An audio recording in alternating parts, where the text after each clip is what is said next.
I think there was probably, like, at the very least, like, 20 hours of testing. Of, like, going through routes before we finally arrived at this one. I don't know, in the original Skyward Sword, hero mode can only be activated... Or you can only make a hero mode file by beating a normal mode file, like, normally in-game. Which is why we have to, like, copy save files back and forth if we want to actually start runs in hero mode.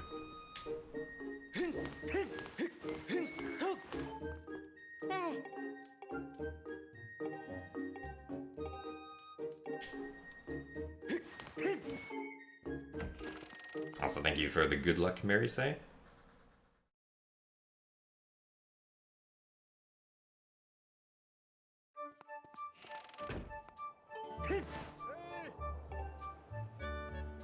And thank you for the good luck as well, Cathaldo.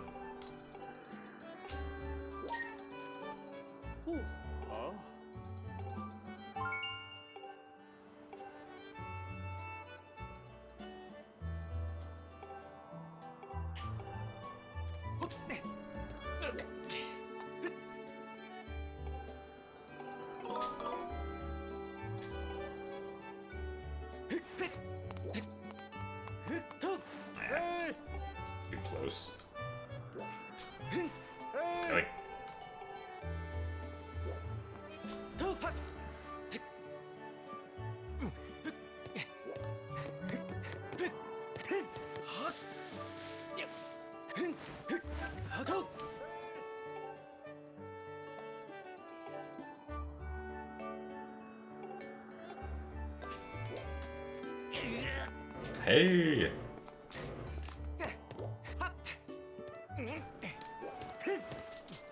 Also, thank you very much, Dirk Obsidian, for the 8 months of Tier 1.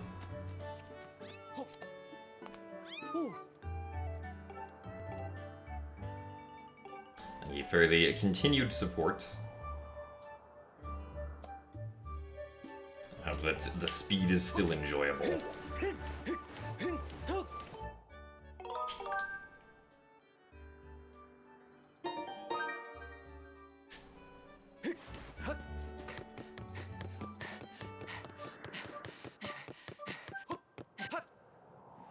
We do indeed get to save the rimlet in this run.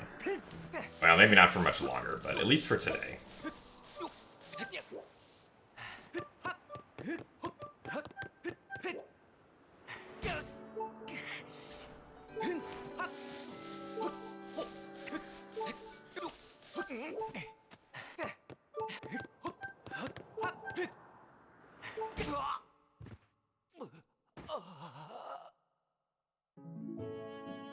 Well, the new proposed route does not save the rimlet. But I will not be doing the new route today because it complicates things and I need to practice it first if I'm gonna do it.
Yeah, it's very rare that we land on, like, something that's even remotely close to an optimal route on the first attempt of routing something.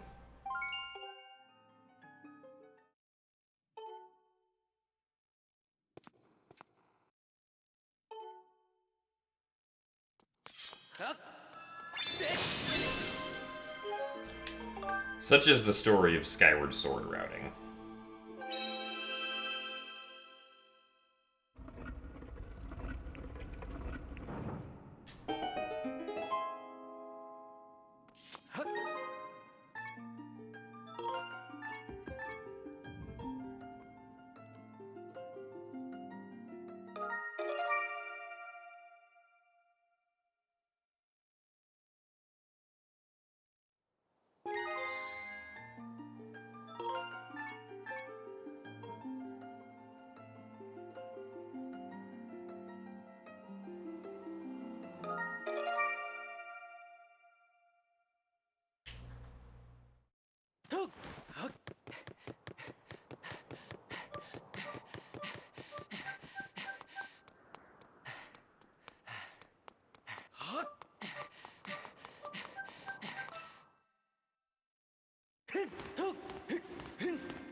Well, it's partially the fact that back in time is complicated, but it's more so the fact that there are a lot of possibilities for how we can route a category due to all the possible things that there are to do in back in time.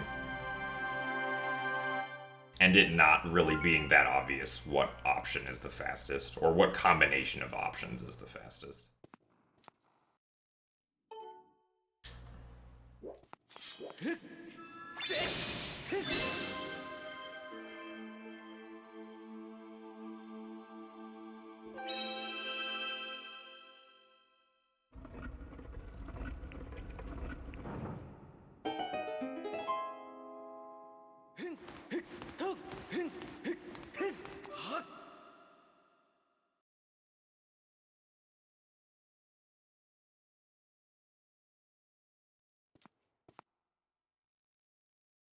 Although the thing that's mostly causing, like, this route to, or this category to be complicated, ends up having to do with the reverse bit magic sequence that we do to raise the neighbor mining facility without having to, like, activate all the nodes.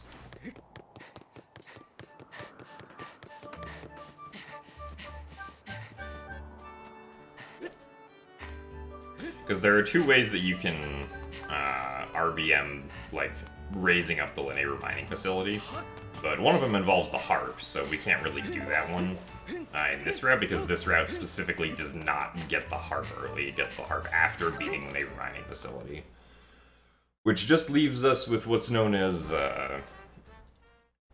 the Crystal RBM, where we have to go to entering the Skyview Temple back in time to RBM the neighbor mining facility rising up, which has a whole list of complications to be able to do correctly. Like, if that one RBM just... Like, if that RBM wasn't as complicated, the route would probably be a lot more obvious. But that RBM is very complicated and requires certain things.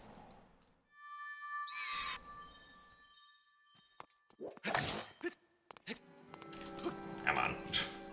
I would like to go in.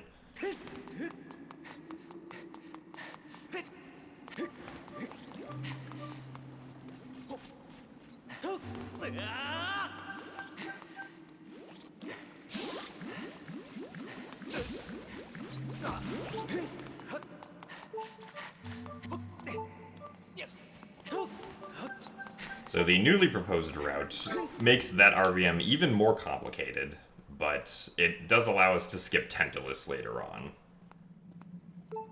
And the estimate is that that route should save like 30 seconds. Because we lose time during that RBM and also the time taken to set up Tantalus skip, but then we don't have to fight Tantalus. Right? And Tantalus is a long fight.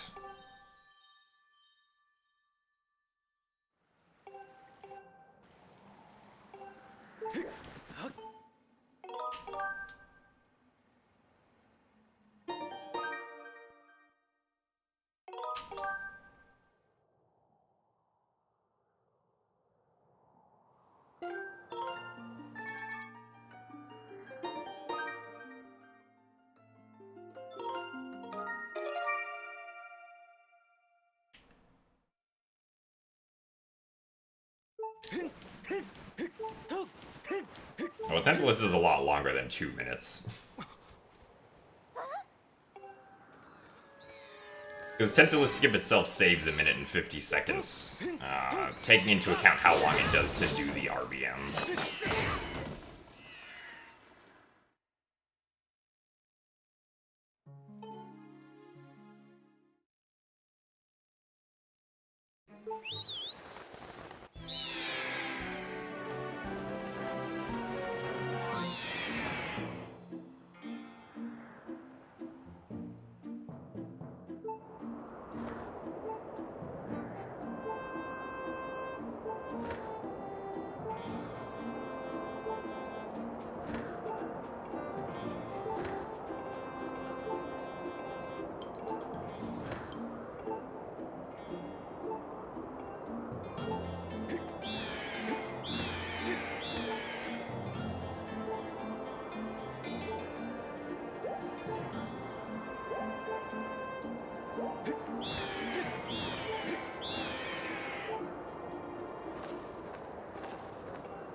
We will continue on, but we will simply take the time loss from having missed that.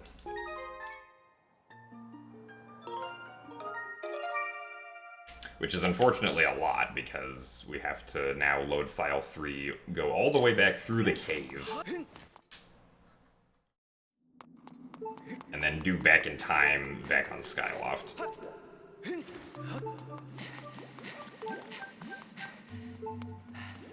Also, thank you for the good luck, Cosmic.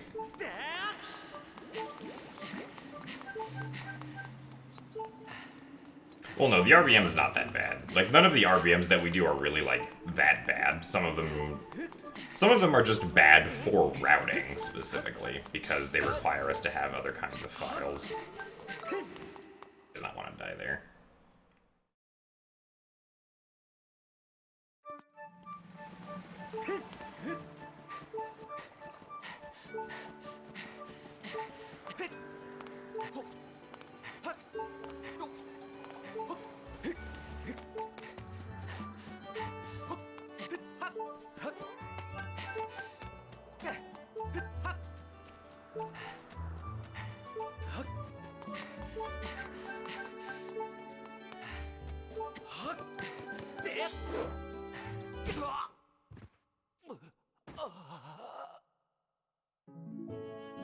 Well, there's no better place to die on Skyloft in this specific instance.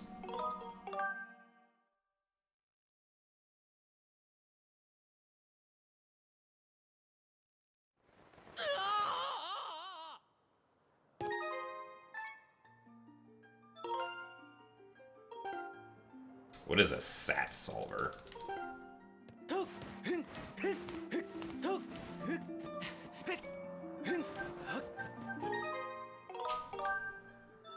Never heard of this before.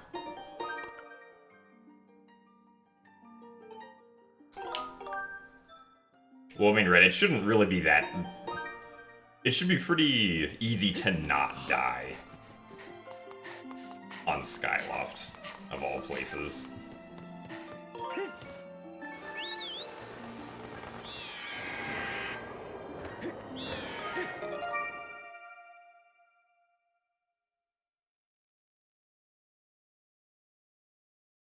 Oh, I see. Boolean unsatisfiability problems.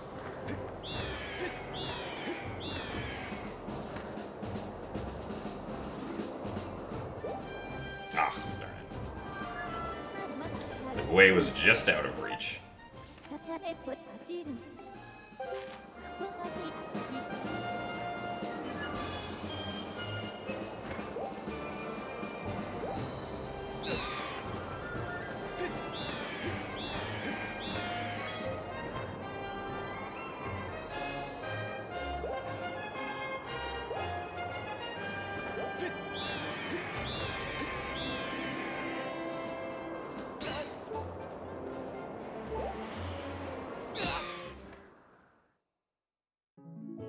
Well, at least for all dungeons, the only thing that it would probably put in would be lily pad skip.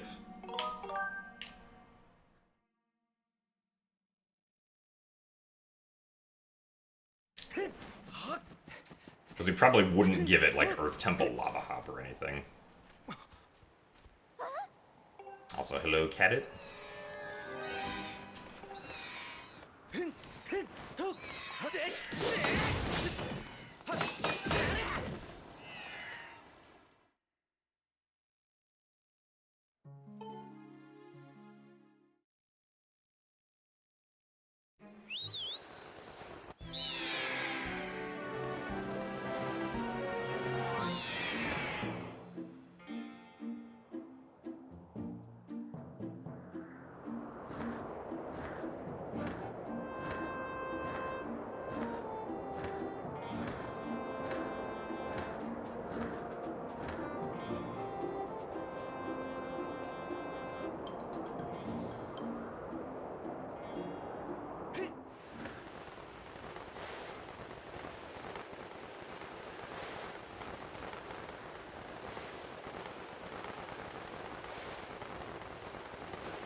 boss.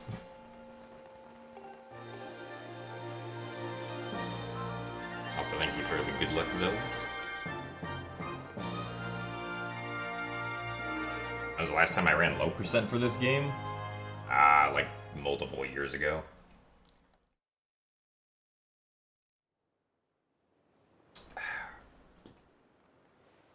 Back before we had early boss rush.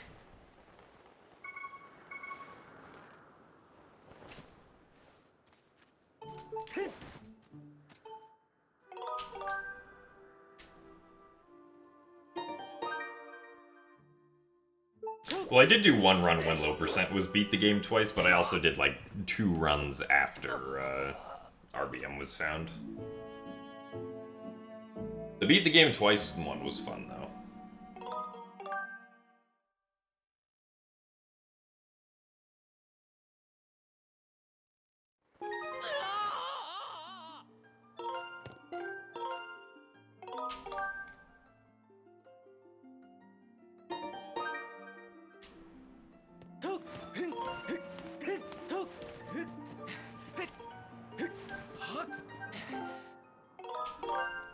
Also, thank you for the 33 months of Tier 1 raid.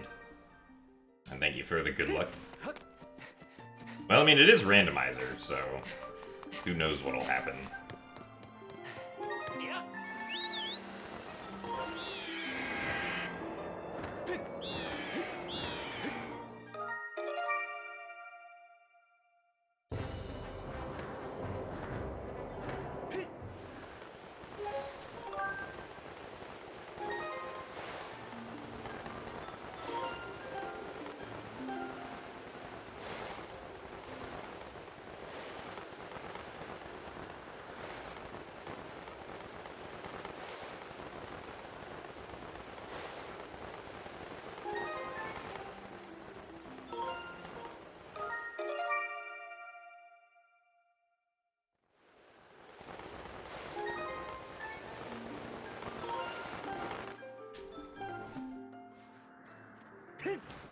The current record uses a different route than the one that I'm using, and I've only done one full run with this route, so my sum of best is not optimized with it.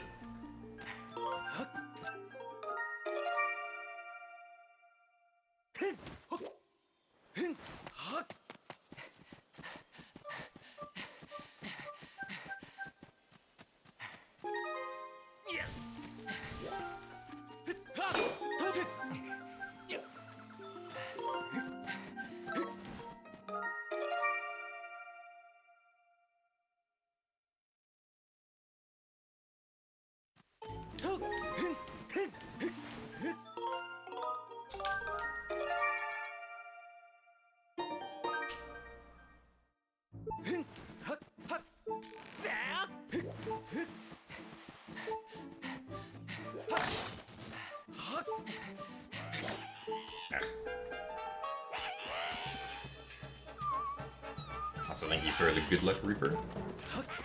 Well, yeah, we should be streaming together, I think. I don't know if there's gonna be a restream.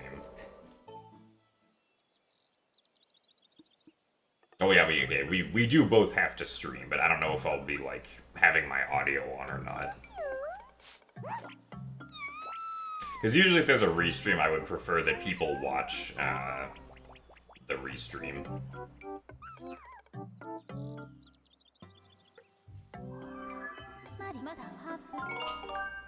As far as, like, commentary goes. Then you can see all 4 streams in the same place. Without having to actually load 4 streams at once.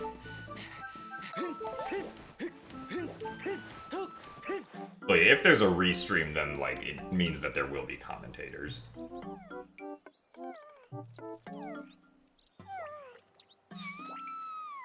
Also, hello, Kyan.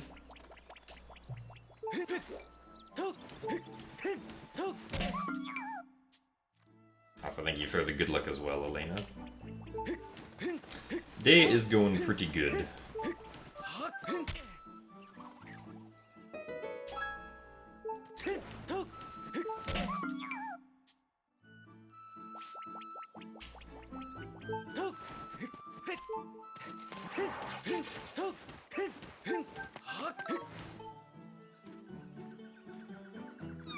The bracket is on... I don't have a command that links to the bracket. But it's on Shalong, I'm pretty sure. The typical website that people will host brackets on.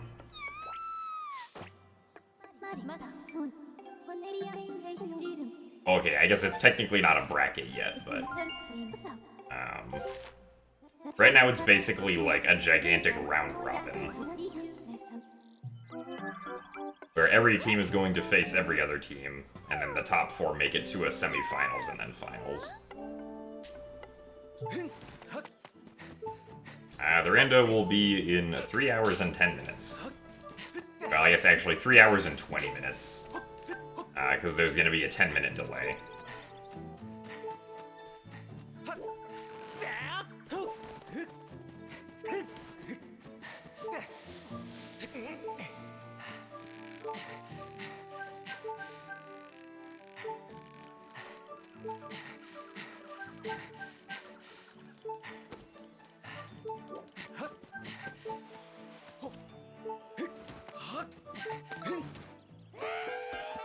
I think there are 8 total teams.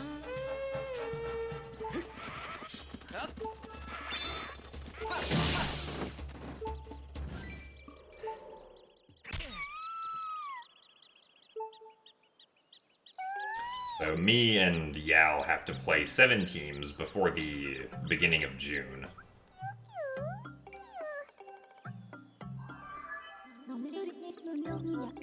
Which is like 1.5 matches a week or something.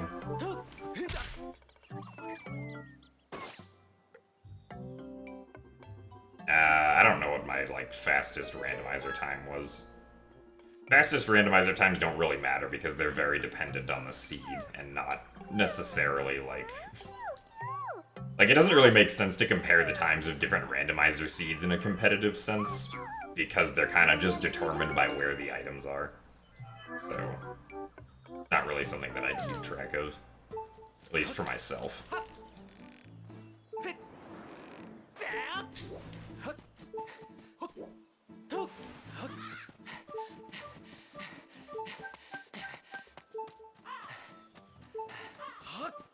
Oh, well, I haven't played any matches in the tourney yet.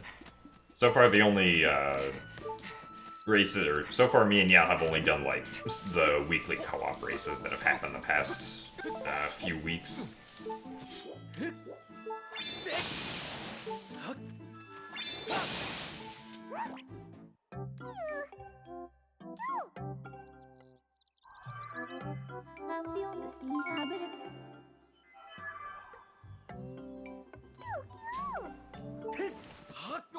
Yeah, the first one that we did took a while, but the second one we found everything, like, fairly quickly. And also had fast dungeons.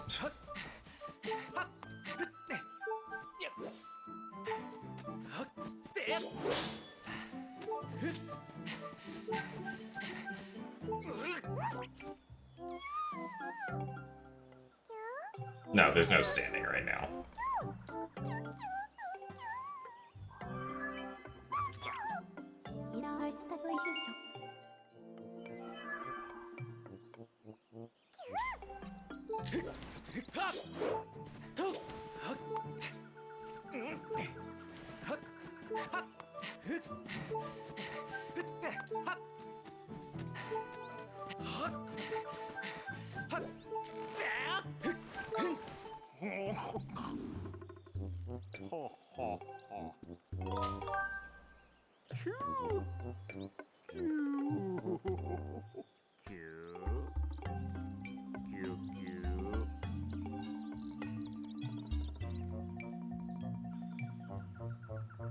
Yeah, there was another match scheduled for today.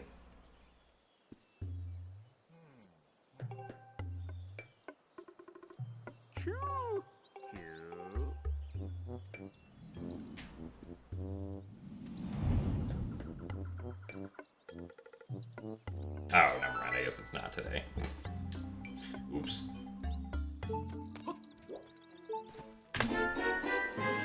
At least I saved 3 seconds.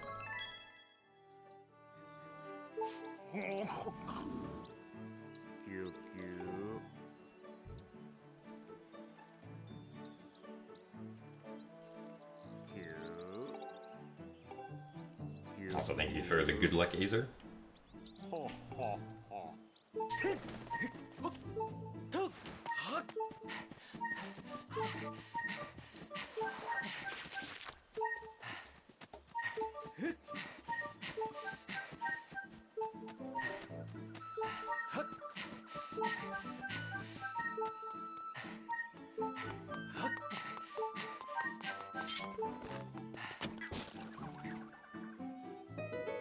I keep on forgetting to try to do the text skip here.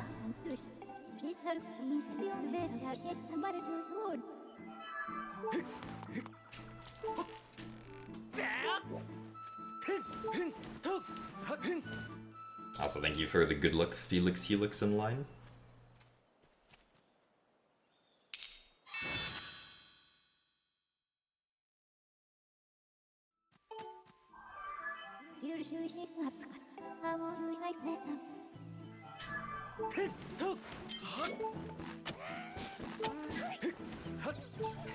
Slingshot seed.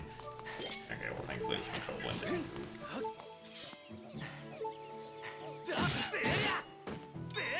Oh boy, we did the thing.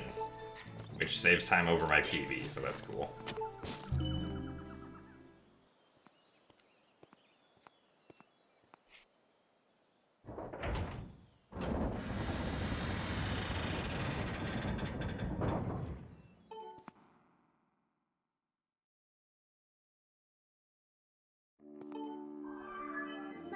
Or rather, I guess the thing happened to work out thanks to RNG. Because, like, execution-wise, that trick's not actually difficult, but... Unfortunately, whenever you knock back a Bokoblin, the game decides to make the distance the Bokoblin gets knocked back random. Which, unfortunately, messes with any chance of extending blow ever being consistent.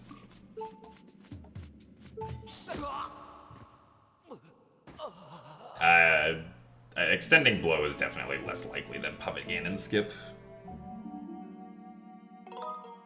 But as far as Skyward Sword Wii goes, the chances of them are, like, pretty similar, but Puppet Ganon skip is still a little higher.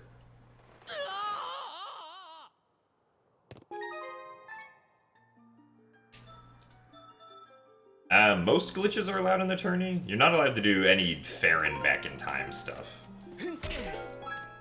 But, like, there's still a bunch of useful back-in-times that we can do on Skyloft and Rando.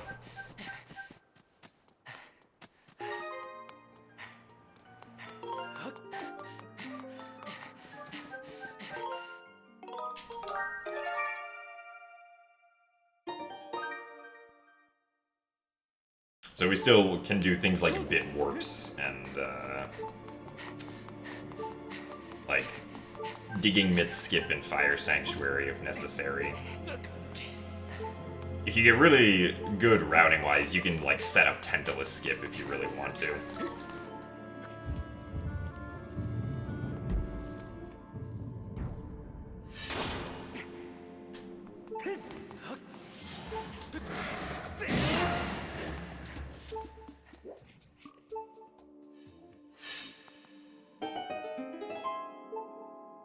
That's true, if you have 30 crystals, it also works.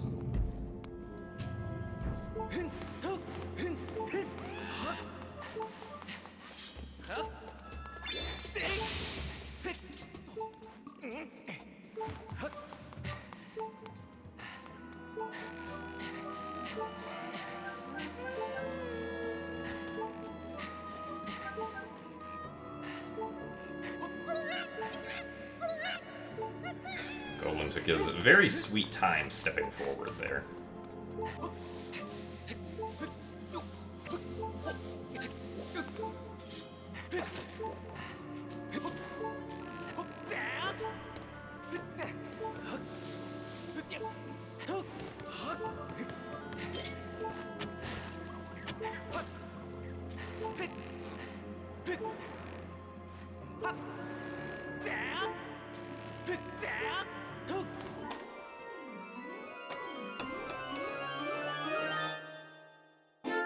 Alright, I mean, Tentalus skip is only something you want to do if you, like, absolutely know you don't need what's ever on hard container.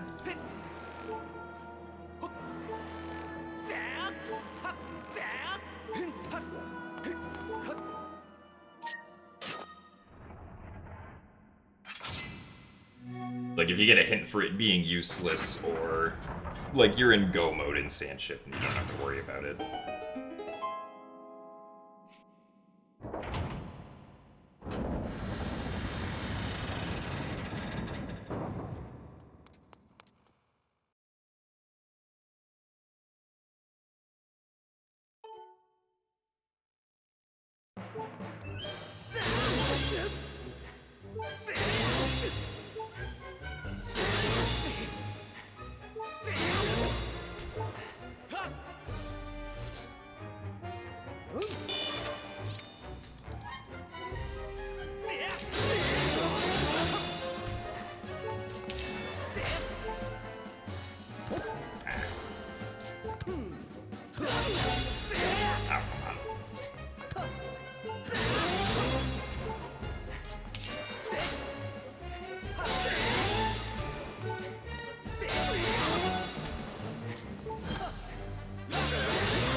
All things considered, not too bad, and we're still saving a ton of time because we got extending blow. We'll also save like 12 seconds later on after Ancient Cistern. Oh yeah, I also forgot that I wanted to like redo these splits. Because some of them are a little long, like around the mid-game.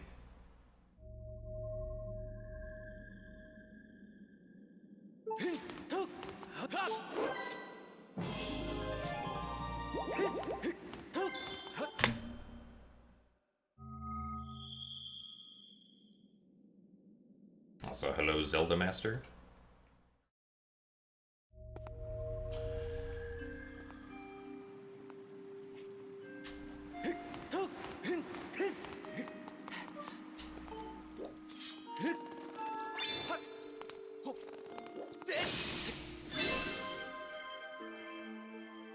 But yes, the 50-second time save is nice.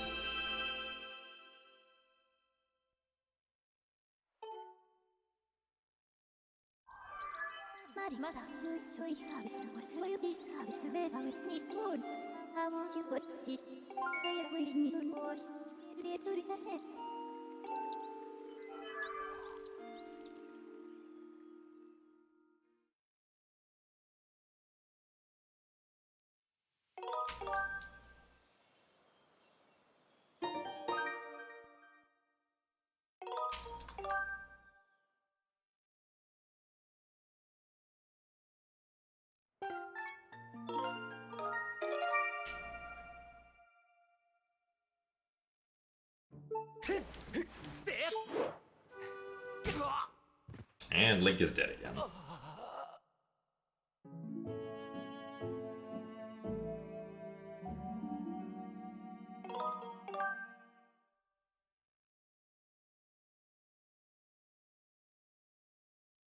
So we have to make sure that we pick up the rupee with file 1, so that we actually load in the ruby tablet to place.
Also, hey, Jasnix, thank you for the good luck. Yeah, I heard that yesterday's seed was, interesting, to say the least.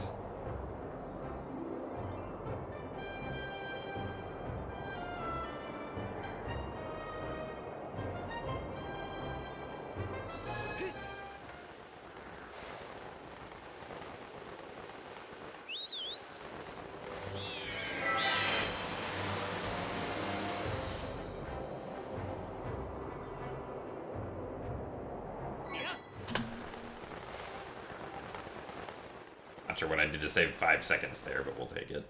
I think my PB forgot to, like, get the rupee initially.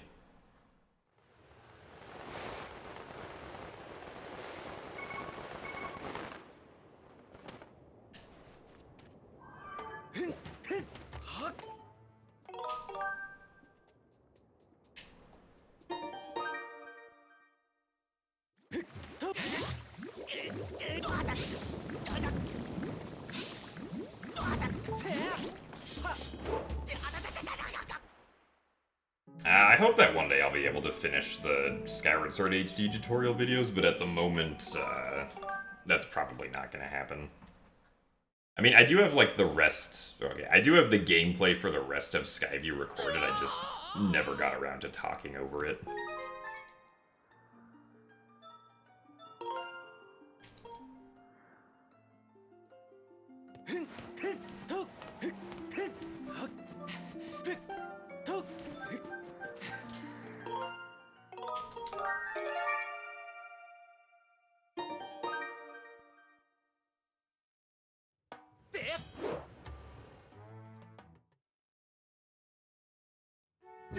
Temple of Time Cube leading to Baron Eldin.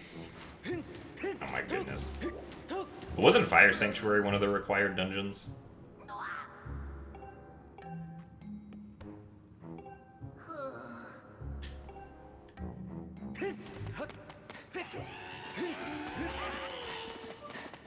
Okay, so you just mean like the Eldin region itself, or like the Eldin hit region was Baron.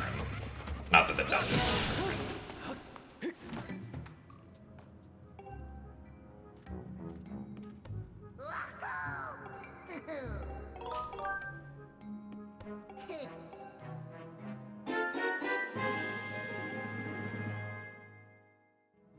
Oh, I see. Yeah, Ruby Tablet being Go mode means that you didn't have to deal with trying to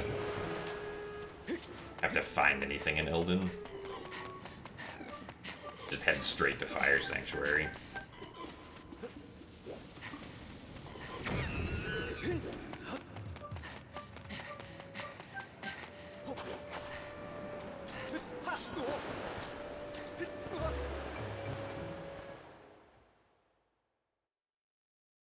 Also, thank you very much, Joshua, for the 34 months of Tier 3.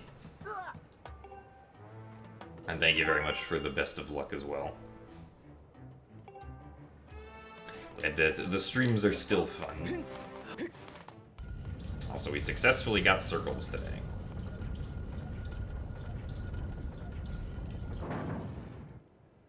Hey! Oh, you can still try speedrunning at Zelda Master. Like, the tutorial as it is so far gives you, like, a good start to being able to learn things.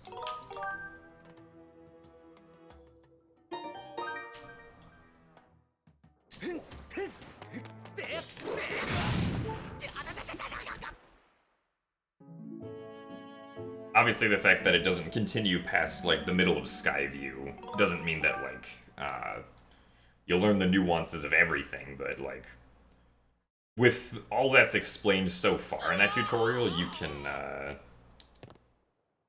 like, you can generally pick up what the nuances for most of the rest of the run should be just by watching a run.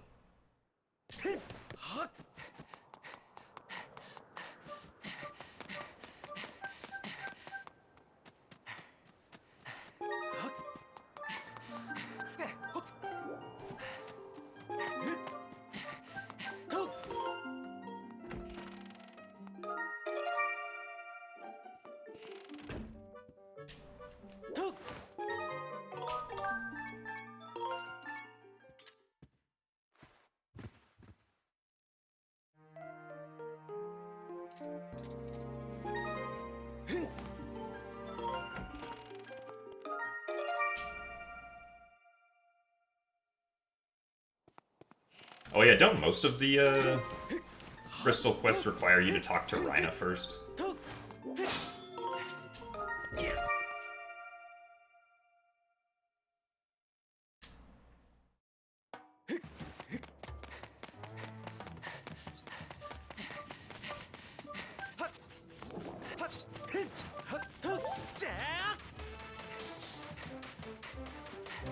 Oh, okay, Pero and Oriel doesn't work that way anymore. I see.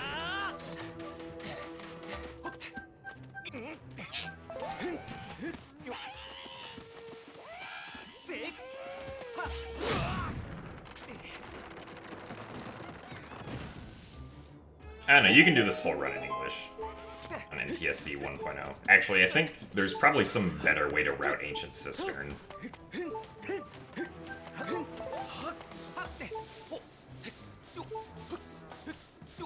If you're on NTSC 1.0.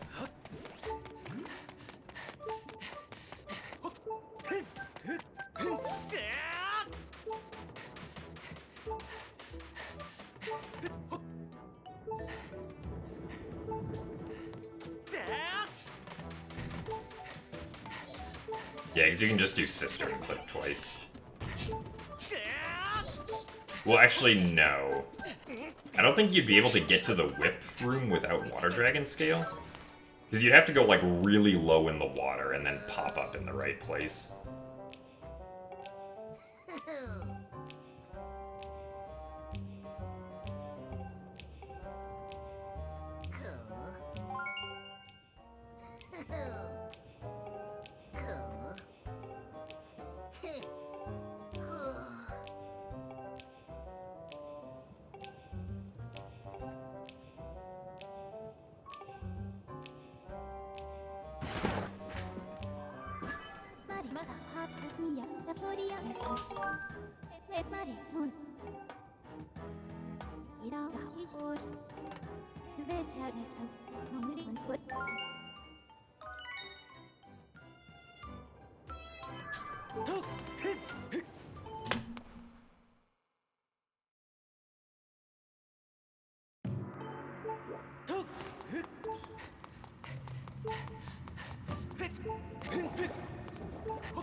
Ready for easy key seed.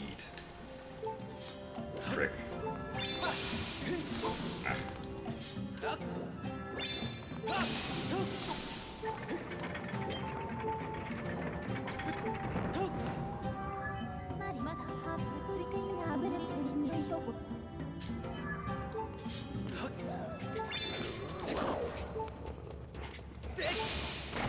We skipped the small key.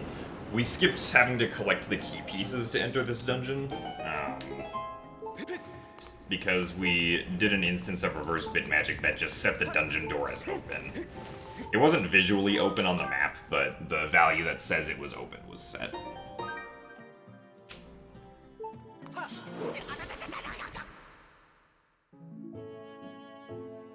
I don't think there's a new setup for the key seed.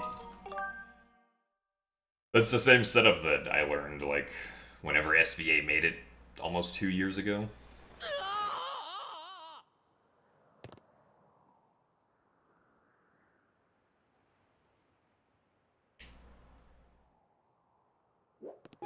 Ah, darn it. For some reason I pressed A before pressing minus.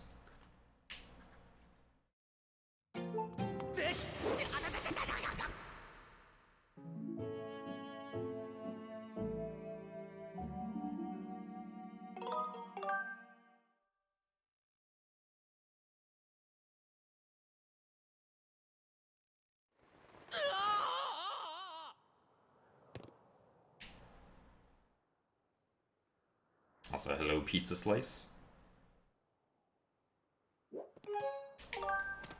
Oh yeah, you do kind of need to save at the prompt if you want to reverse bit warp into the pillar cutscene.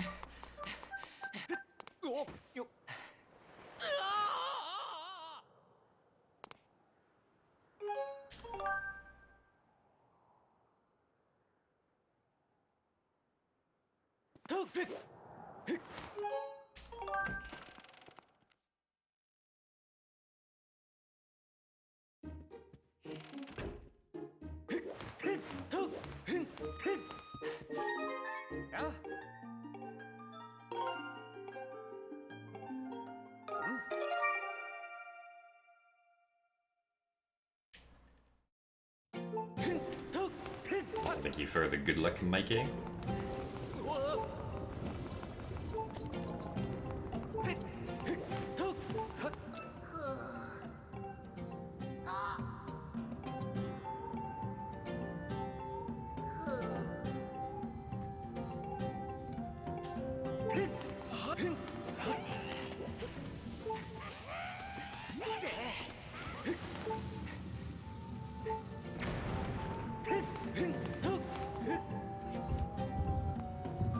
I think Skyward Sword HD will ever get sub 4 hour. With current knowledge, no. But if someone figures out how to do a long jump attack, potentially.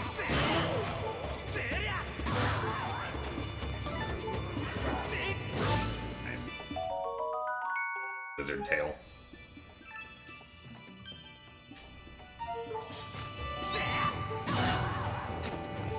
May as well collect the other one.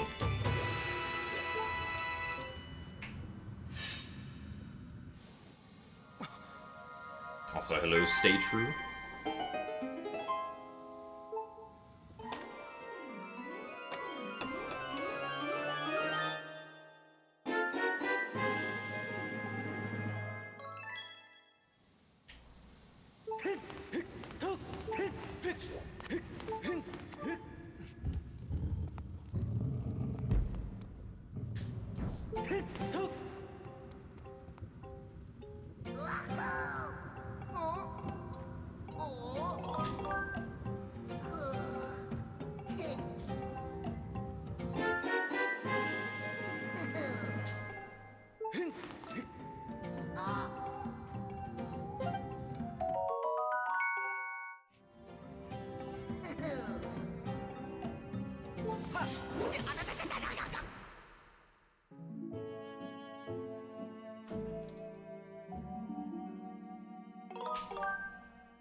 I shouldn't need those seeds this time.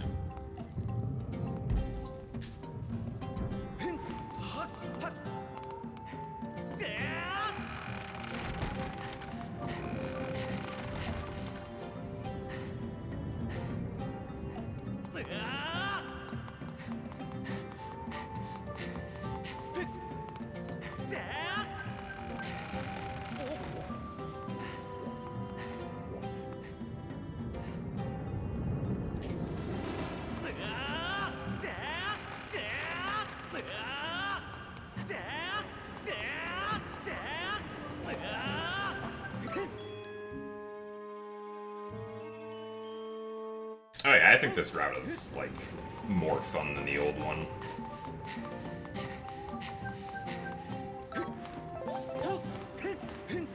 I mean, even if the beginning, like, first hour is still mostly the same, we actually get to do fun stuff in the middle of the run. Instead of just setting everything up for early boss rush.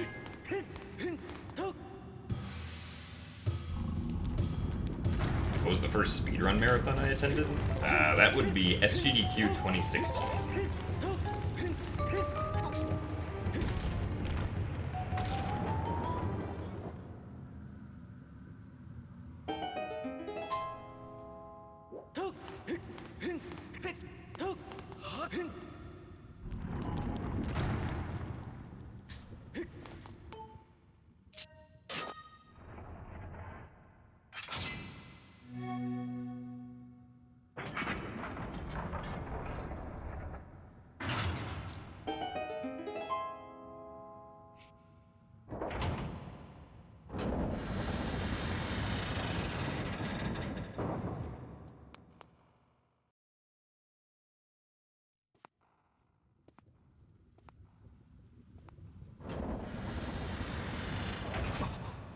was only able to attend for like 4 days, but it was still fun.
I think we will get Zelda ports for the Switch this year. I don't know. My guess is probably not, but I'm not the person at Nintendo who gets to make these decisions, so I cannot say for sure.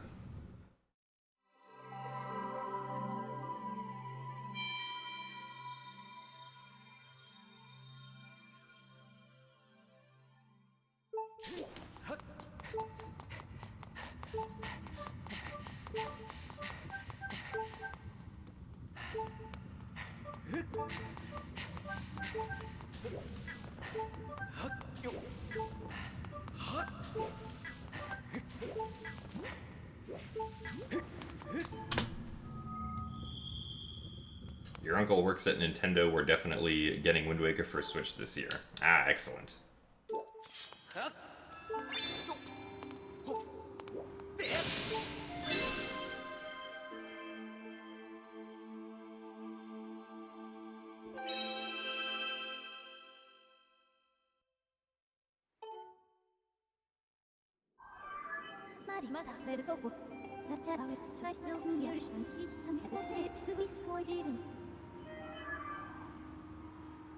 Well, that's one idea, Zelda Master, yeah, but it doesn't currently work.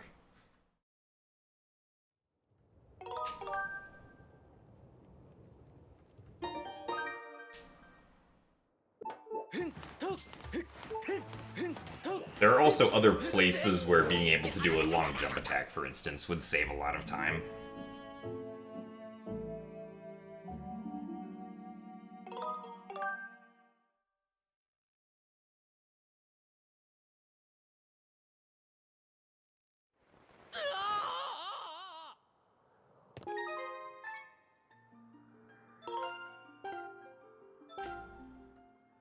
Oh yeah, I'm pretty sure our dog was joking.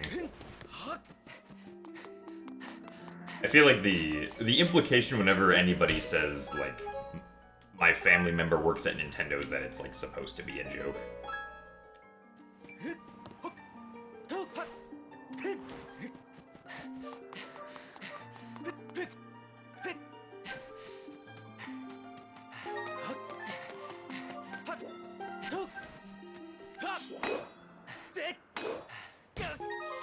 Sloppy movement.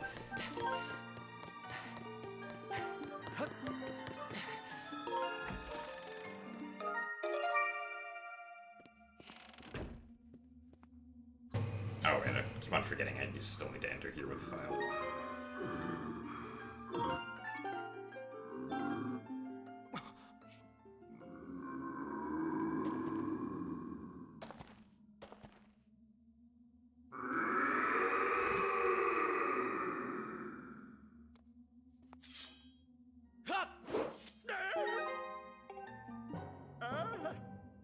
We do have to RBM onto file 3, though.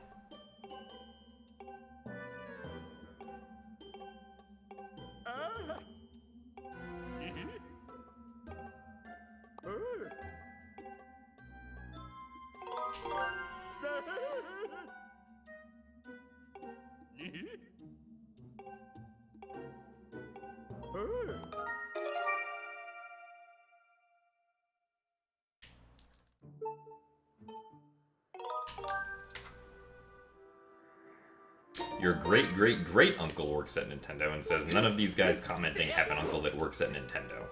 Ah, I see.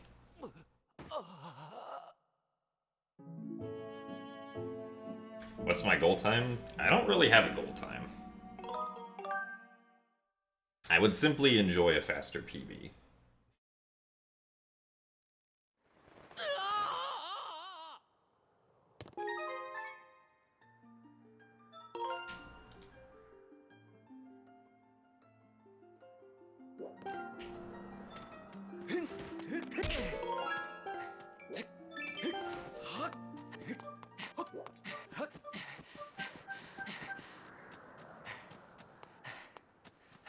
What's the best time this new route can get?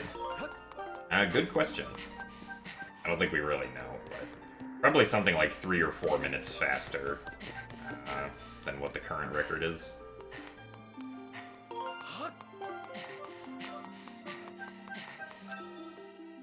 oops.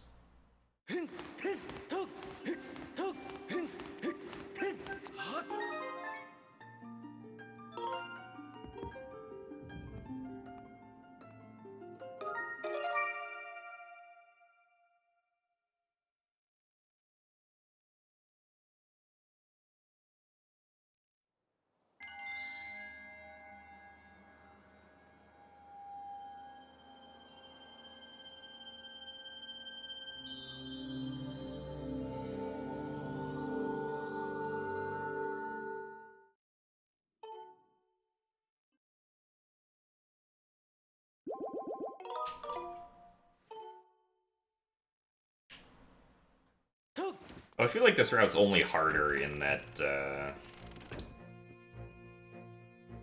like, we have to do the death trick cutscene, skip wrong warps.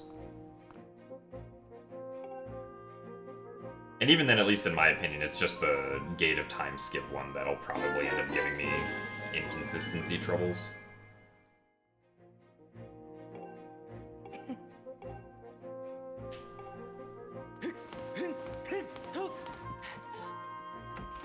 Make sure we leave through the left door. Very important detail.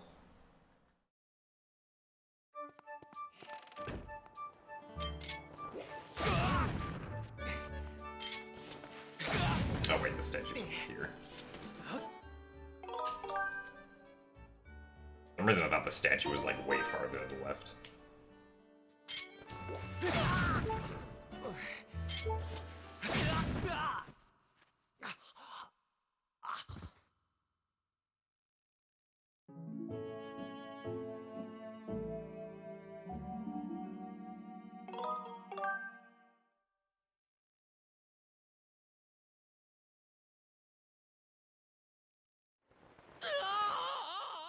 And now it is time to dive.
we do not want to be going straight down.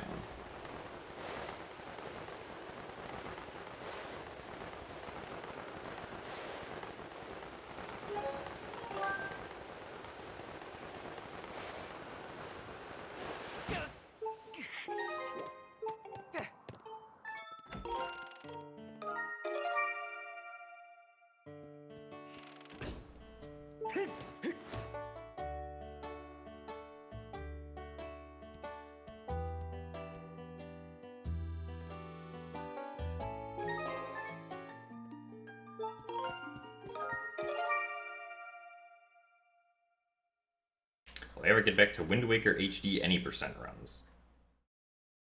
I'm sure I'll improve my PB at some point, but I don't really have it as a high priority.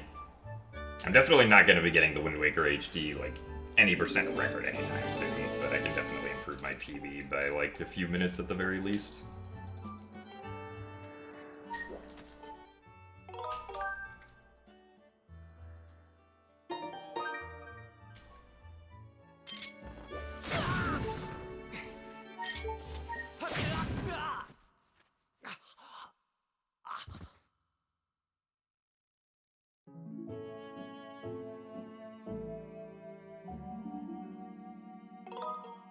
It is nice that we don't have to do the Fire Sanctuary to Cistern reverse bit warp, that's true.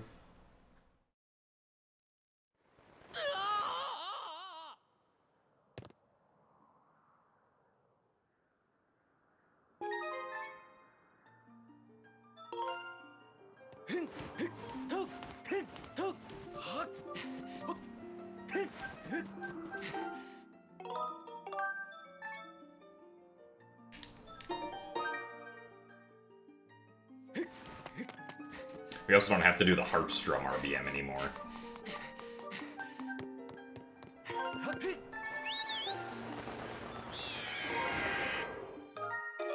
Something that is high in priority? I don't know, actually. I don't know if I really have anything high priority. I guess high priority would be, like, whatever... Like, if I get a game into GDQ, that would be high priority.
Alright.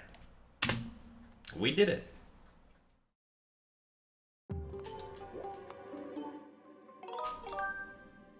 We didn't get second try death trick this time.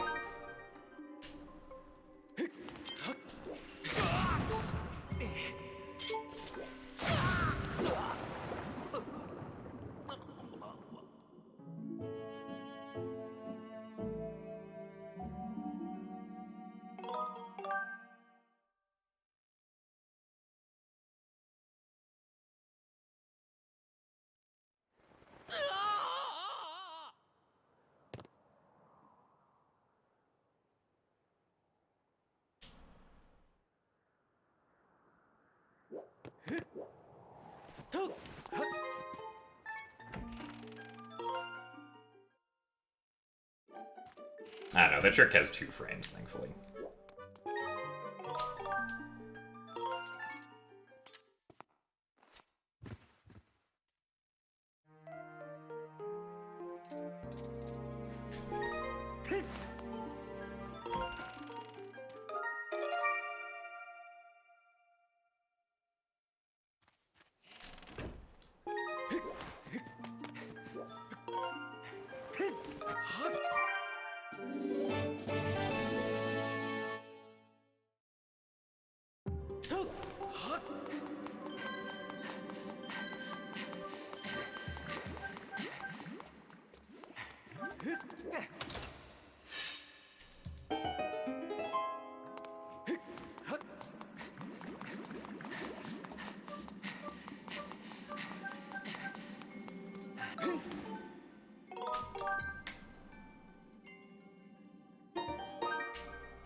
But yes, now with the power of early game Betrow, we can do many wondrous things.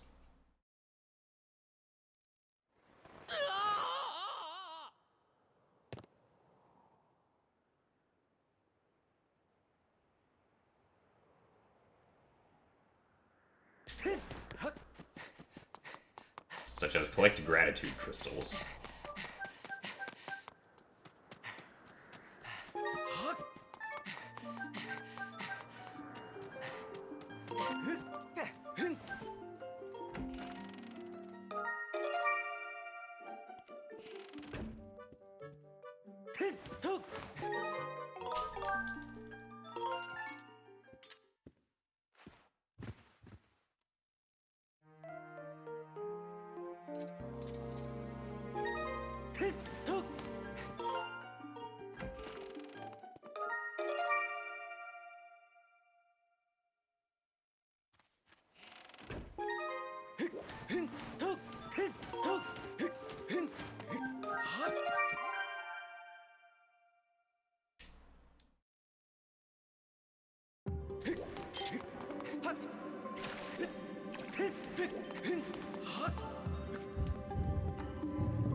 So hello, Doofib. Welcome to the ancient Cistern. Or hopefully we shall make quick work of the Stylemaster.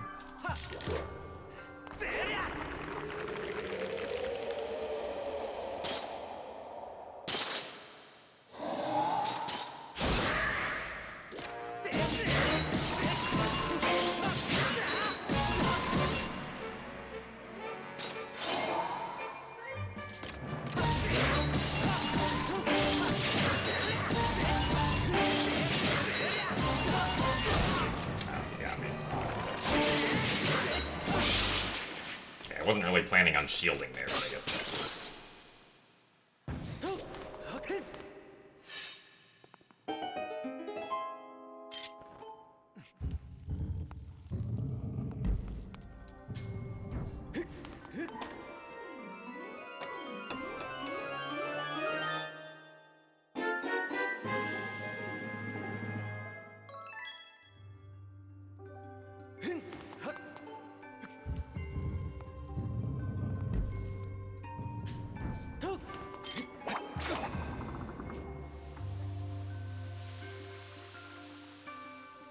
And now the boss door opens up.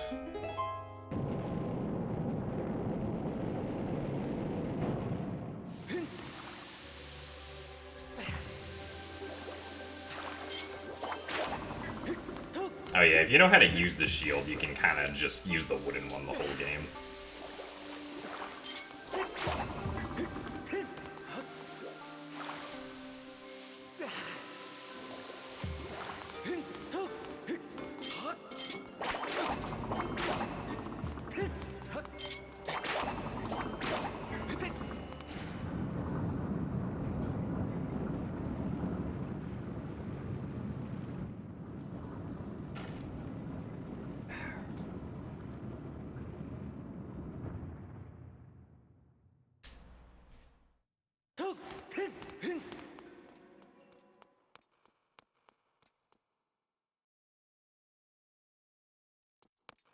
So the reason we have 3 hearts instead of just 1 is so that we can more easily do the 1 cycle on the first phase here.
So the strategy that we do there is we place down 2 bombs, and then have them explode simultaneously to deal a lot of damage to Galactus. And it just so happens to be enough damage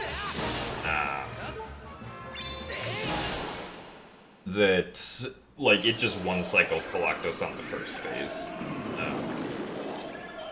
Because both of the bombs individually will do damage to Galactus. It's not like Galactus will only get damaged by 1 of them. And the bombs also do quite a lot of damage themselves.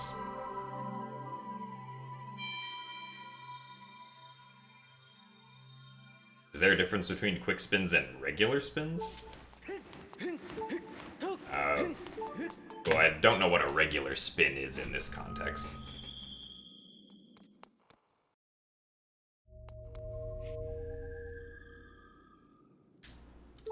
Because I don't think this game has, like, a regular spin attack. At least the way that I think of quick spin versus regular spin attack. Because the way that I think of regular spin attack is like you hold a button and Link charges up a spin attack, but in this game you just instantly quick spin regardless of what you're doing.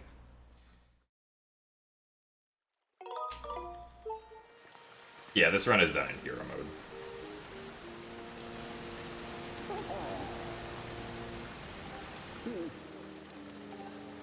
That's true, that's how quick spins work in other games, but there's no difference between a quick spin that's done by spinning the control stick versus one that's done by, like, using the Weir mode and nunchuck.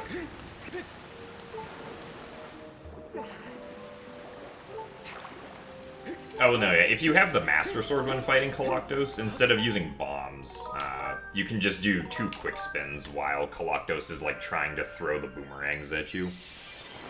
But we don't have Master Sword at this point in the run, so we have to use the bomb strategy instead.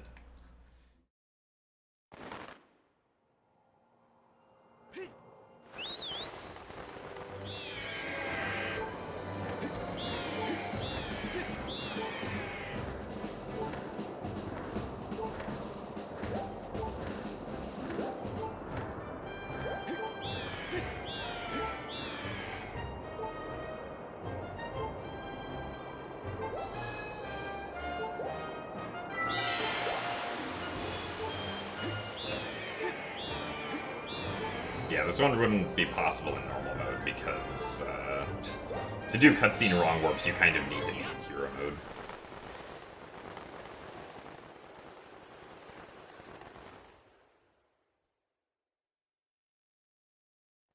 What does getting Din's Flame actually do to the sword? I mean, it turns it into, like, the regular Master Sword, which makes it longer and more powerful.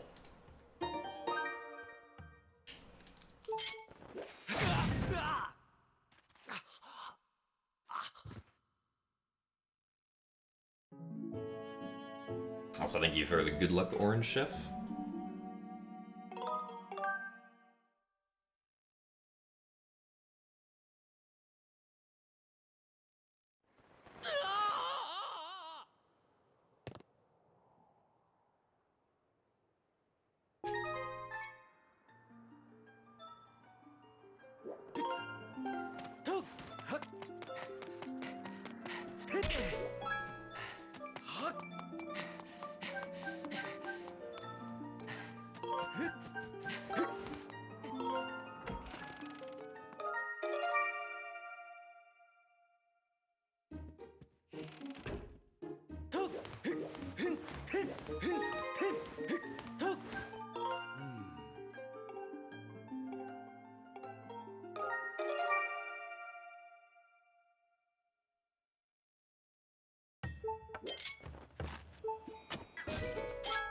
thought I missed that for a second.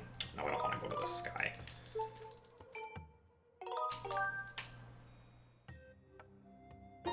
Ah, yes, the Master Sword does more damage than the Long Sword. Because the sword upgrade progression is, you start with the Goddess Sword. I guess you start with the Training Sword, and then go to the Goddess Sword, Goddess Long Sword, Goddess White Sword, Master Sword, and then True Master Sword. Each one of those upgrades continuously will do more damage, except there's no damage difference between Master Sword and True Master Sword.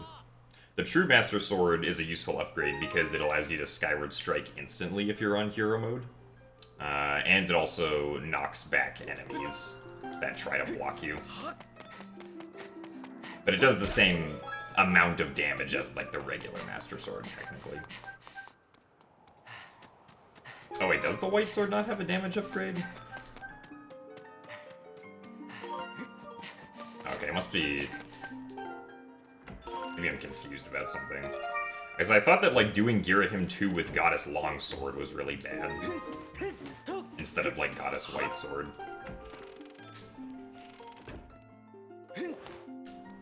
Oh well.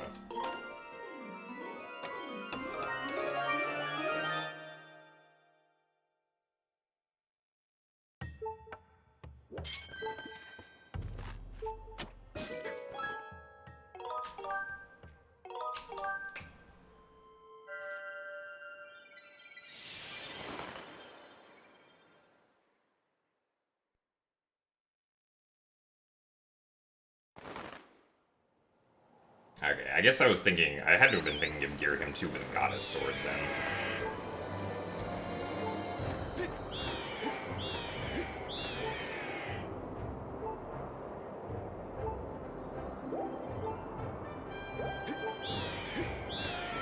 Also, yes, this is live.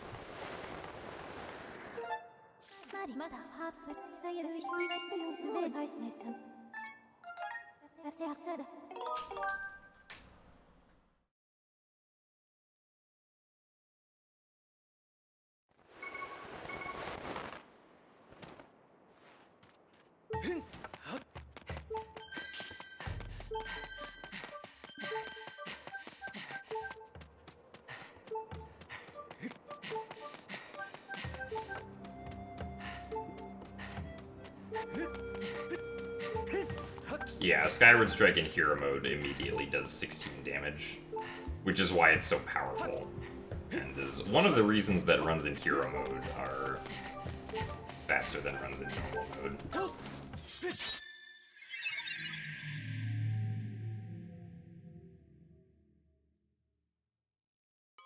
Also, thank you for the good luck, Pixel.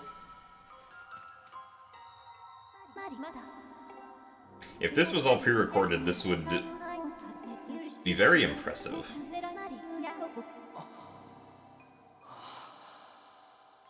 Yeah, in normal mode, the Skyward Strike corresponds to the power of the sword that you have.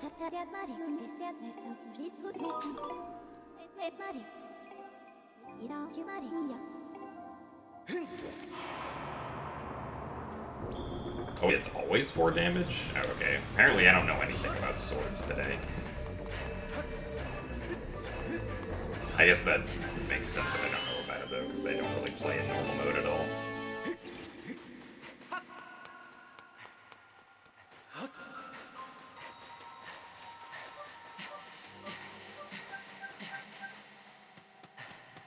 Yes, my assumption was that it would just follow the sword damage, but I guess that's not true.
Oh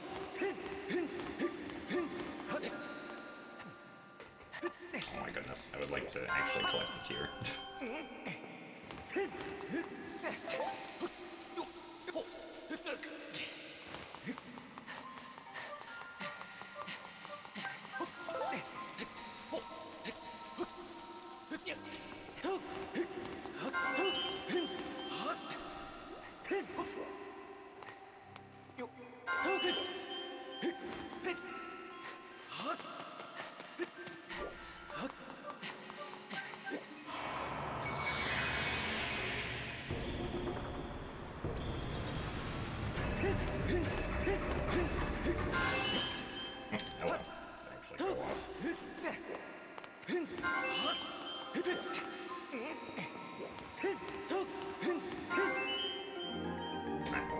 Sloppy at the end.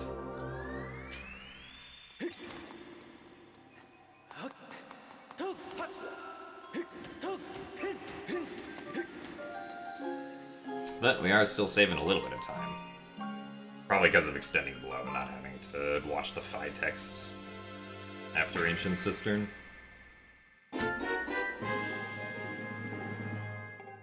Also, thank you very much, Burleron, for the 20 months of Tier 1. Thank you for the continued subscription. Glad that the streams are still enjoyable. Also, hello, Amuse Penguin.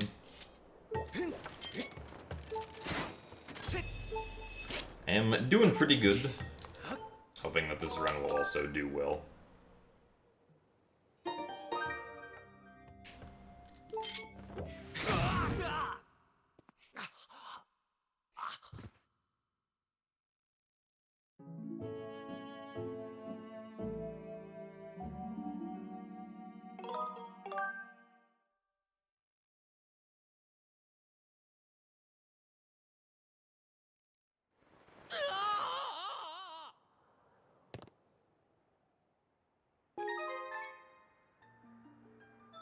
Hopefully we will not mess up this one.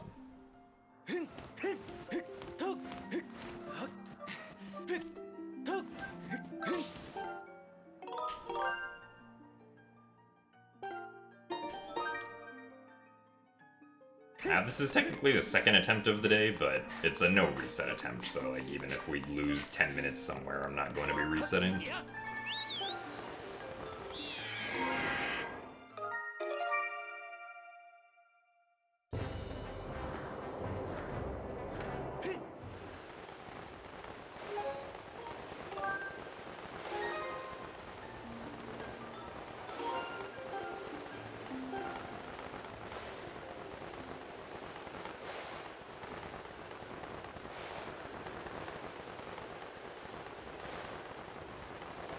Still too high.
So that we enter the deep woods with file 3.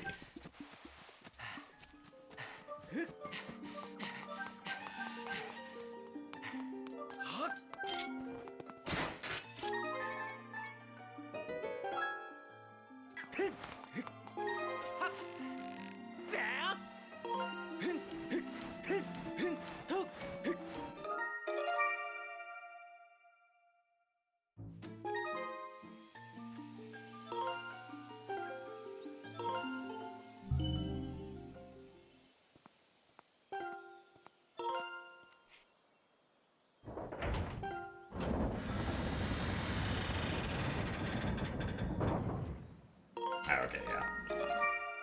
Gets rid of the Goron text nicely.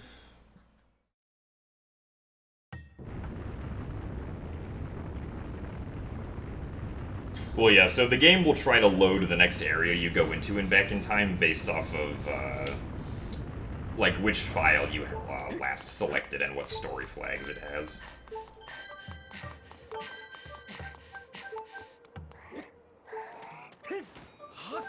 That's why it's important to always select the correct file before going into the next area.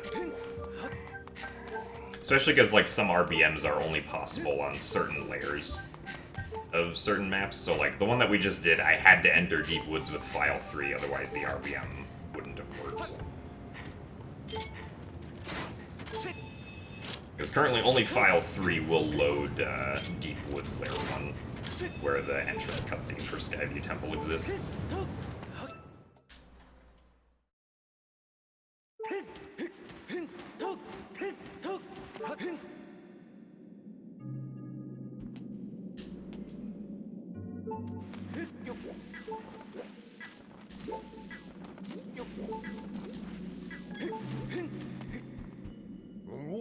Actually, not sure how many bombs we need here, but I'm getting 9 just to be safe. Since we're gonna get bomb refills in Linear Mining Facility anyway.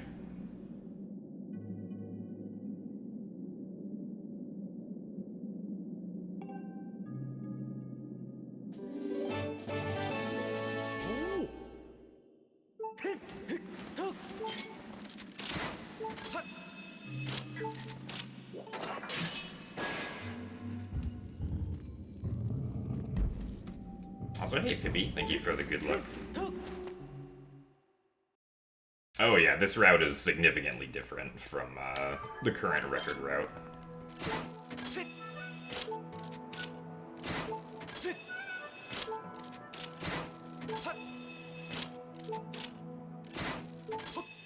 Because the current record route did early boss rush to get items early at the Koblin base. But because there's now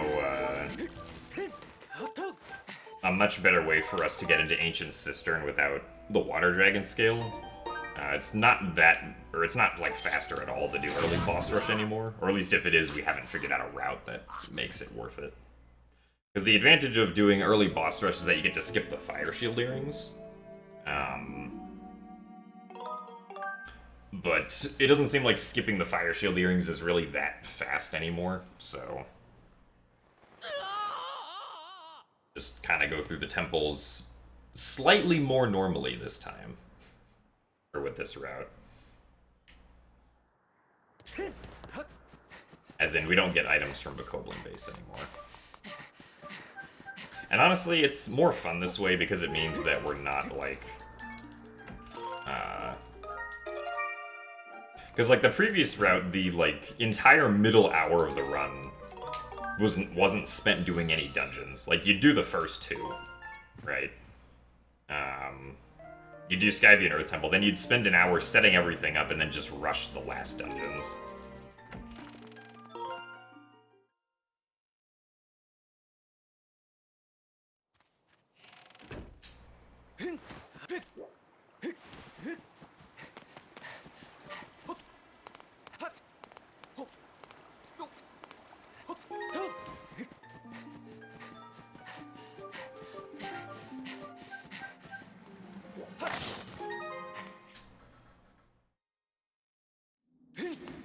Well, we can technically skip both, it's just not faster to skip both currently.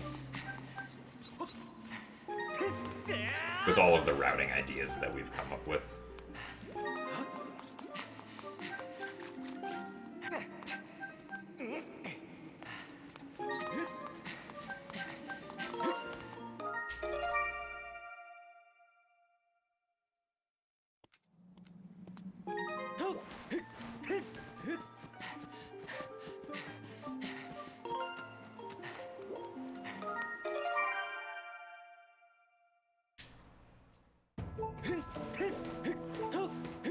Lilypad skip is a trick that you can do in the Ancient Cistern to get the first small key without the Water Dragon scale. But it requires doing a really precise and somewhat inconsistent trick called a ledge clip.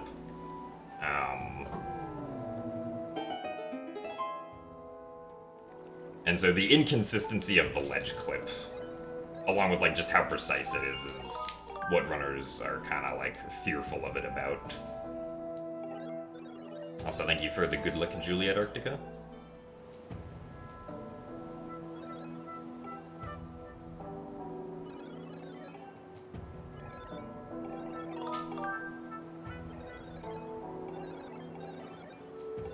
Also, yeah, the reason that skipping the Fire Shield Earrings is now slower is because the RBM to skip them, at least in a practical manner, required getting the Water Dragon scale.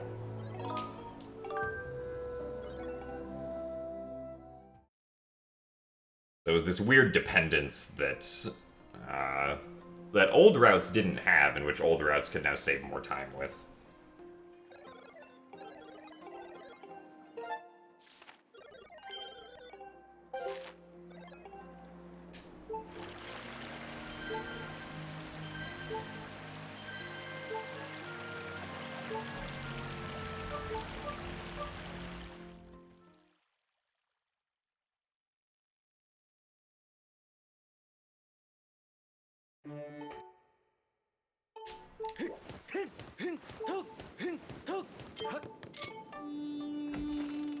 Well, yeah, so the new trick is called cutscene wrong warping, and has to do with the fact that there are certain cutscenes in this game that happen, or that get triggered by entering a map with certain entrances.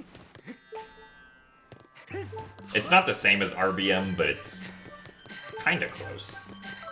It doesn't have to do with, like, scene flags. It has to do with room and entrance values.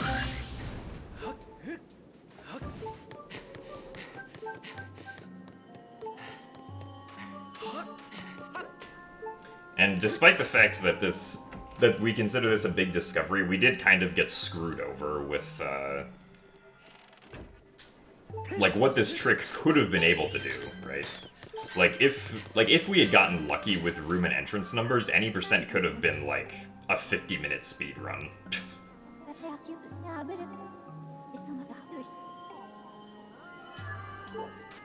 But unfortunately, we did not get lucky, and so any percent is not a 50-minute speedrun.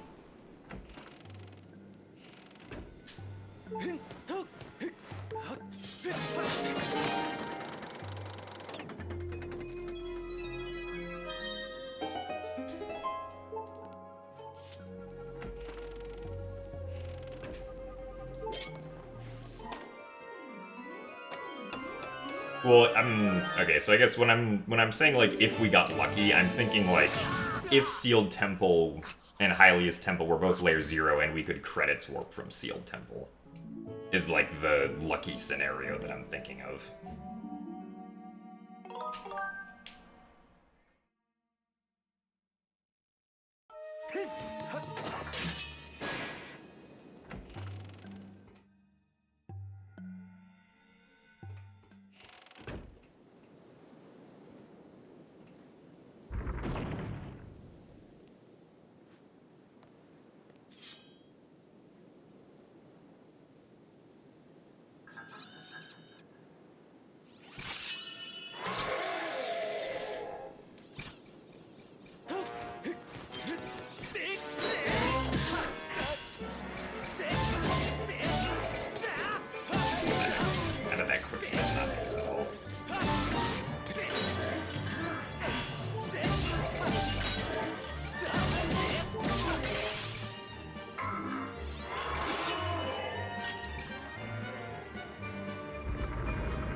If it was only one lava hop, I would probably consider doing runs, but the fact that you have to do both of them right after each other is,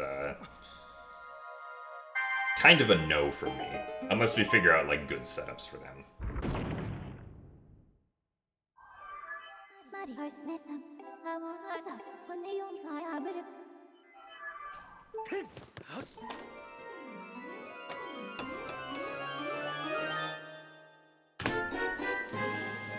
Oh boy, we did it.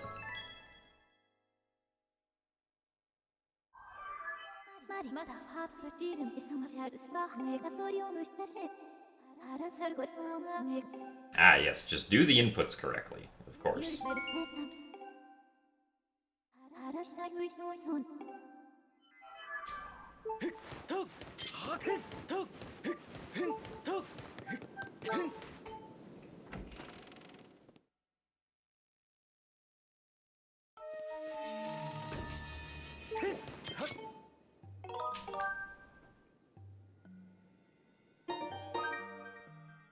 Takes 4 minutes, 20 seconds. Excellent. Glad that I could be of service with this timing.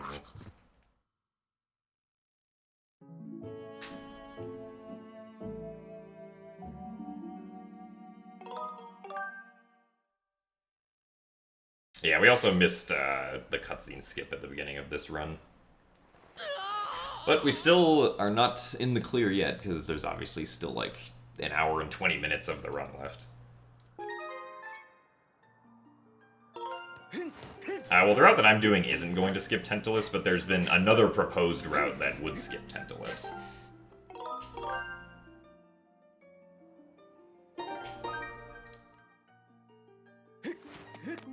And that route, as far as estimates go, is estimated to be like 30 seconds faster than this one.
Hello?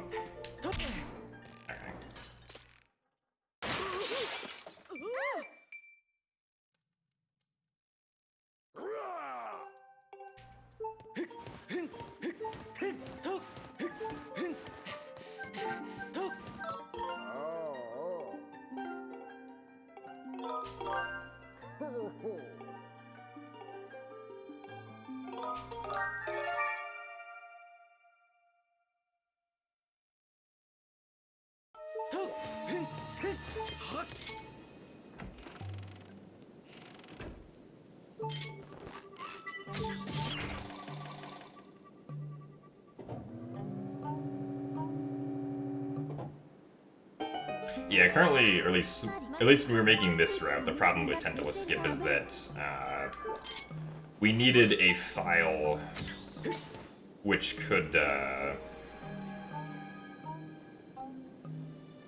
what was it? We needed a file that had watched the Sealed Grounds intro cutscene but hadn't beaten Skyview yet so that we could get Deep Woods Layer 1.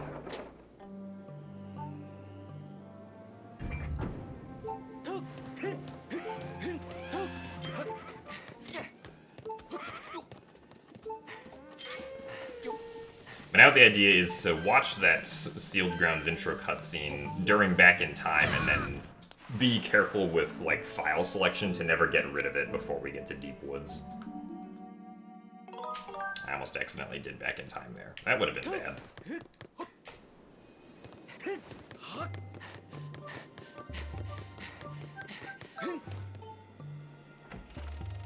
Well, like, setting up Tentulus skip is one thing in Back in Time, but if you do set it up, the Tentulus fight is just like, it's just you open the door to Tentulus and then you immediately get the cutscene of, Nehru's flame.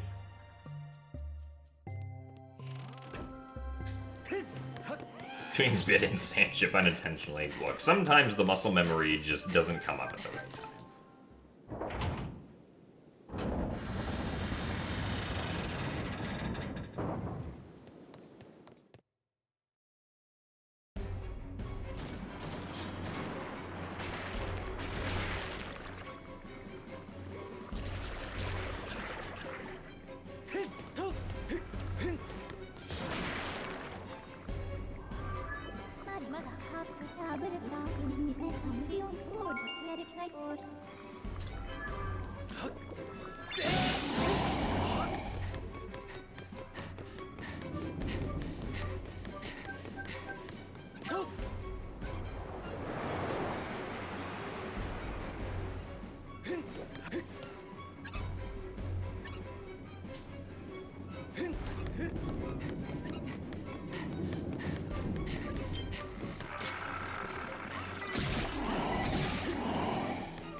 Also, thank you for the good luck Mason Star.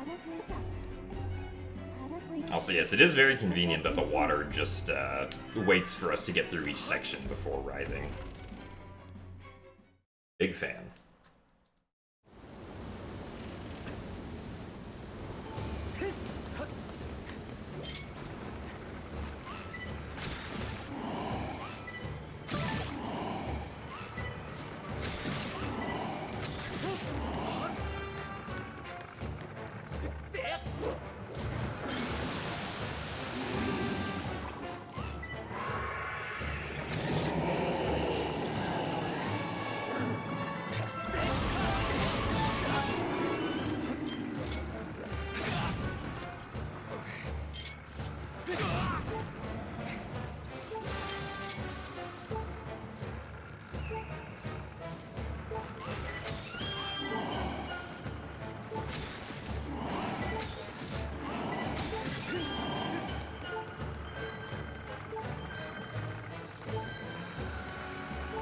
Well, Tentulus skip isn't gonna happen because we didn't set it up.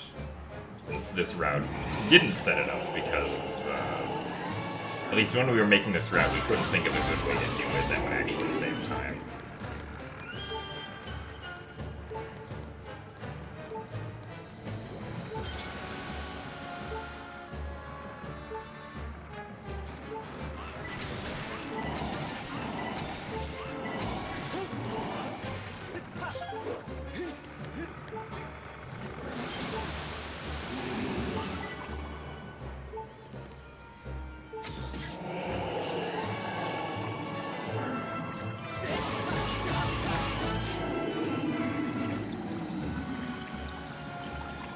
Oh, yeah, it does, the game doesn't really tell you that you can kind of just Skyward strike with any sword attack. Like, you can even do Skyward stabs to go forward.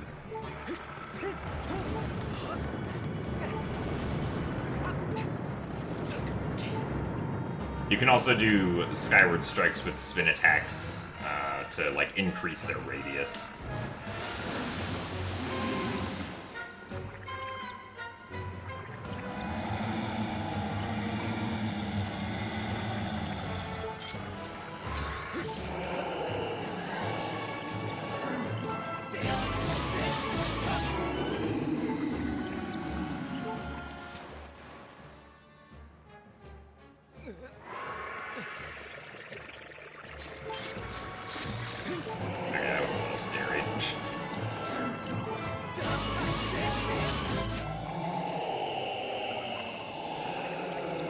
I don't know, a Skyward Strike with a Fatal Blow doesn't do anything.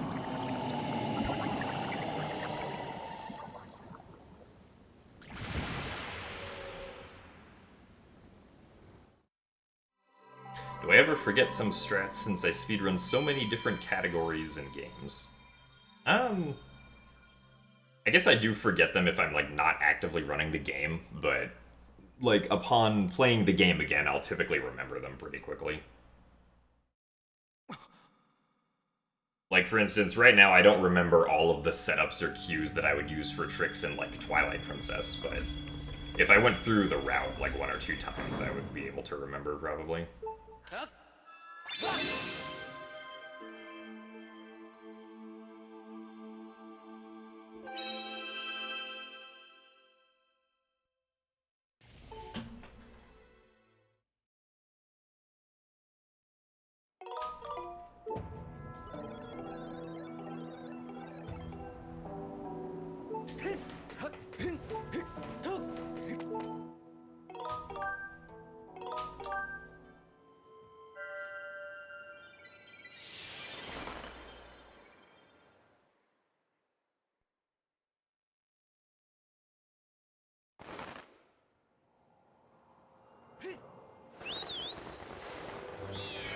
Generally, the game that I've enjoyed running the most is Wind Waker HD, but I mean, I enjoy running pretty much all of the Zelda games.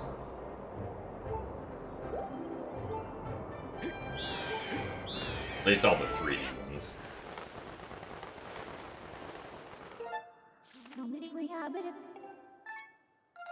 Also, thank you very much, LawsPlayer89, for the 11 months of Tier 1. And thank you for the good luck. Only 1 more month until the blue badge.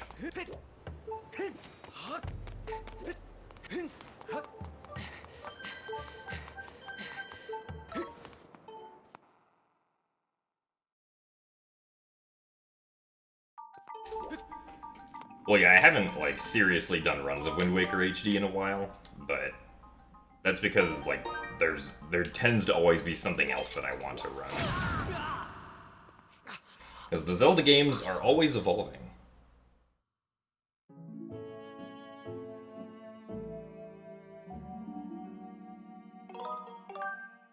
I don't have plans on ever trying to get the Ocarina of Time any % world record.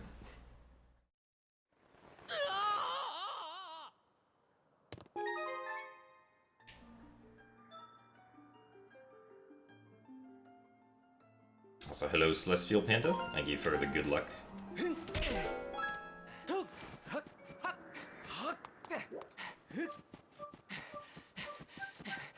thank you for the good luck, Rocky.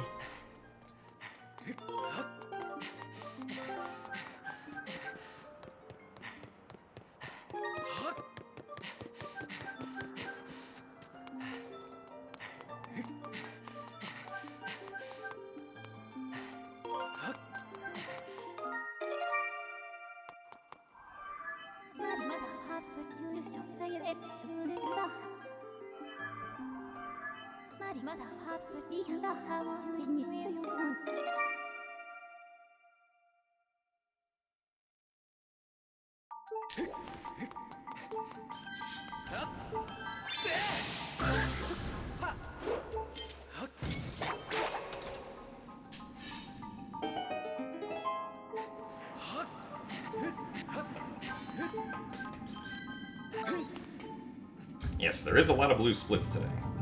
There are a lot of blue splits today. Because this is like my second run with this route.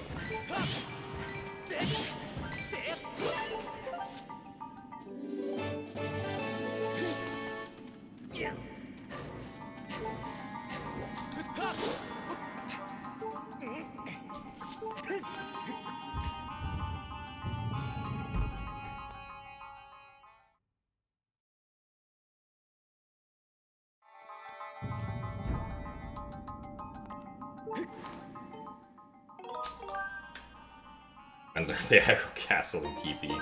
I mean, the memory leak earlier this year is definitely something that has potential for it, but I don't think... Like, it's even more complicated than trying to do barrier skip in Wind Waker with actor unloading.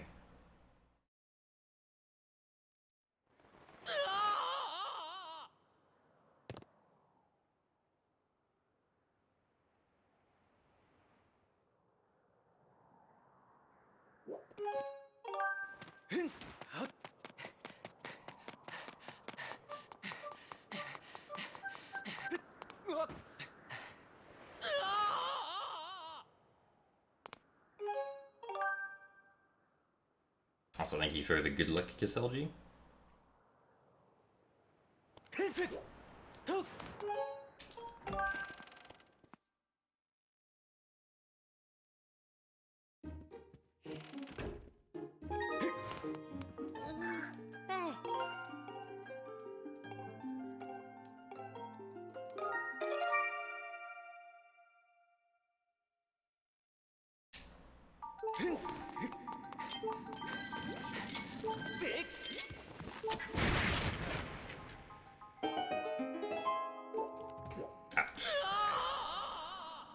Very good.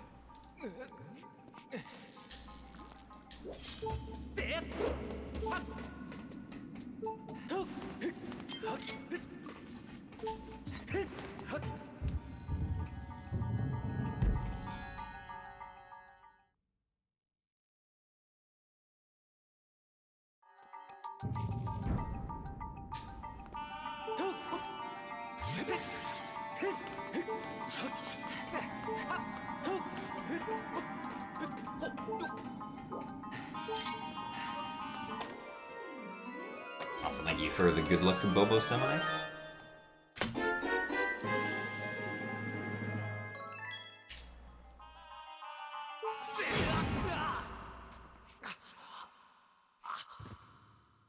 And a good evening, the owl.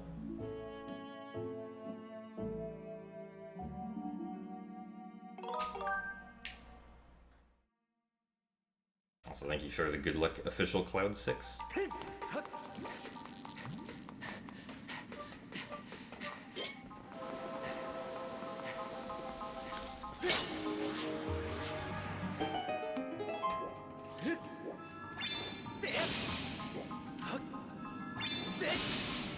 Yeah, you can do back in time on Dolphin. You just have to, like, use the home menu to reset.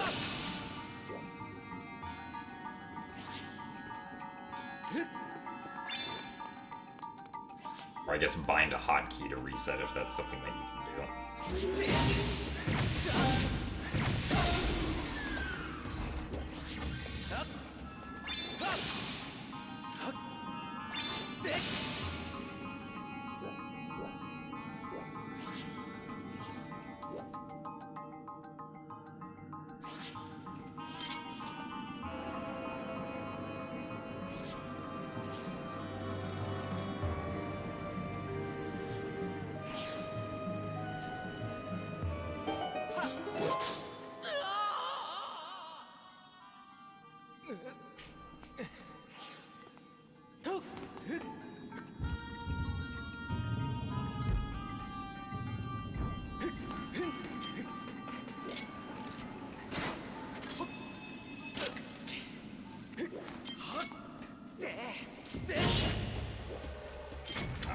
He's really got needed. All the way down to the door.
this new route is at least 3 minutes faster. Probably a little bit more than that.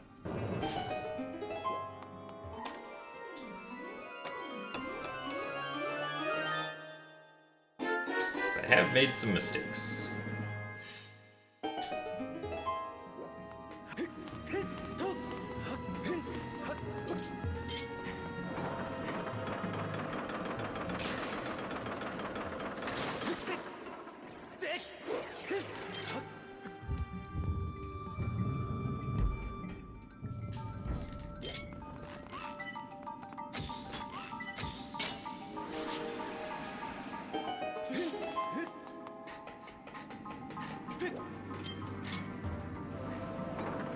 My best possible time accounts for getting Wing Ceremony cutscene skip.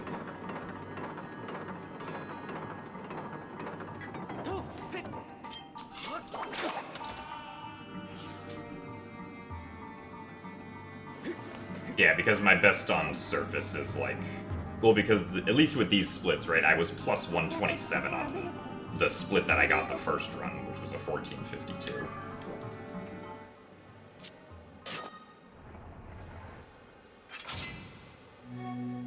Because my sum of best with the previous route was like a 256 or 255, I think. I don't remember exactly what it was. But it definitely was not 253. Ah, no, this route does not do lava hop. Okay, it was 256 though. Yeah.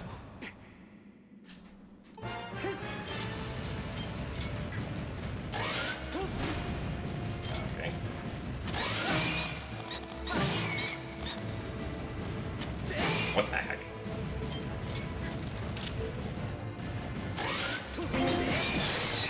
What that was.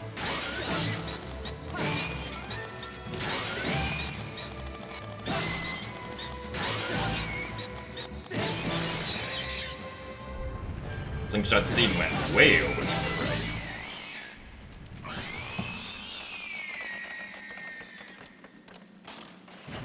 I don't know how many attempts I did on the old route.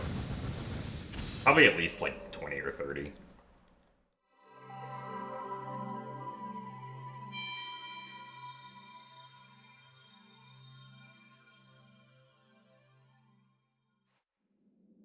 And we also still have the other route with Tentalus skip now.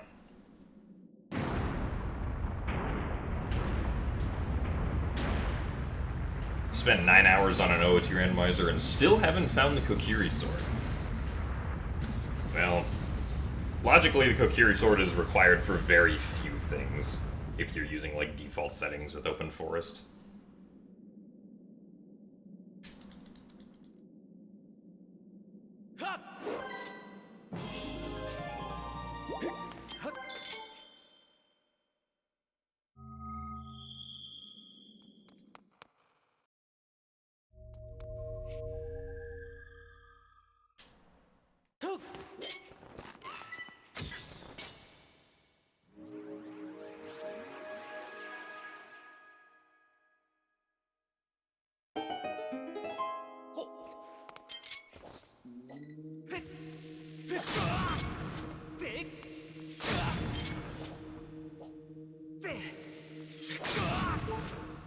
Alright, also,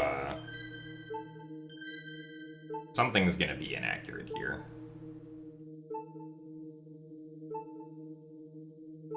My Skykeep time is gonna be...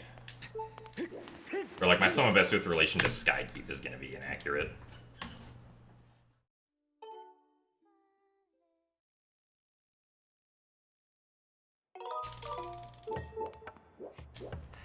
Not walk back into the trigger.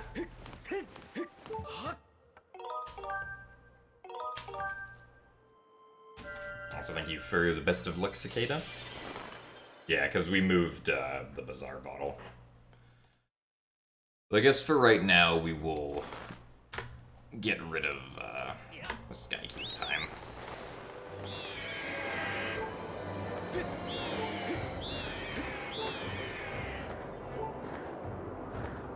The LMF heart container is just for safety, pretty much.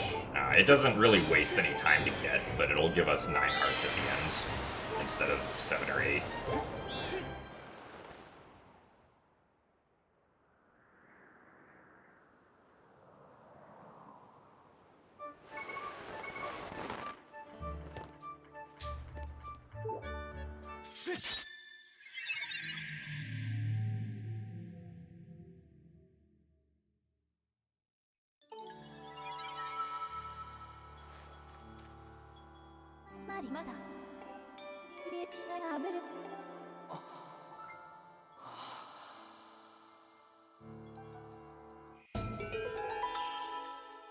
Because even though, like, we need to be low on health after we get the LMF heart container, it doesn't lose any time to damage down, because we can just do it during the minecart ride.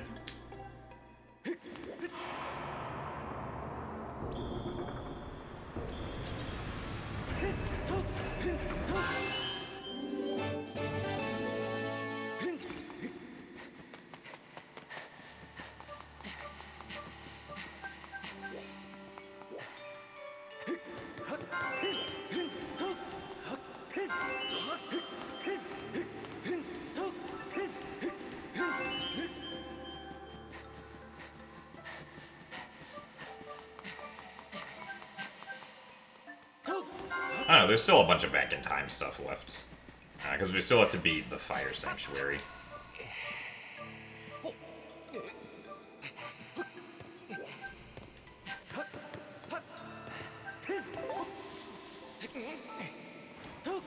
And then do Gate of Time skip.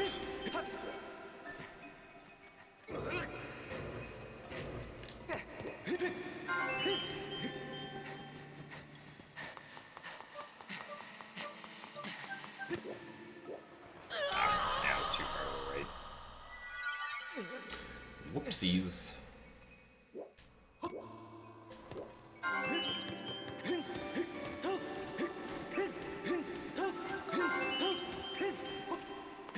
I don't know, we still can't do the trick in the Fire Sanctuary that the Elusive Liches video mentions, unfortunately.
Generator active.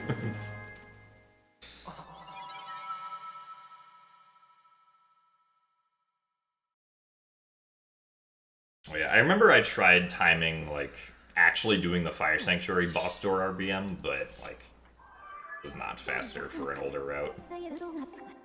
Obviously, it's inconvenient now because you have to go out of Fire Sanctuary and then fly back in to use it generally. Or at least the route idea that I had tried a while ago. Back when it was relevant was doing the overworld statue RBM and then doing the boss door RBM. But it was slower.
Ah, yes, the intense new glitch. My favorite.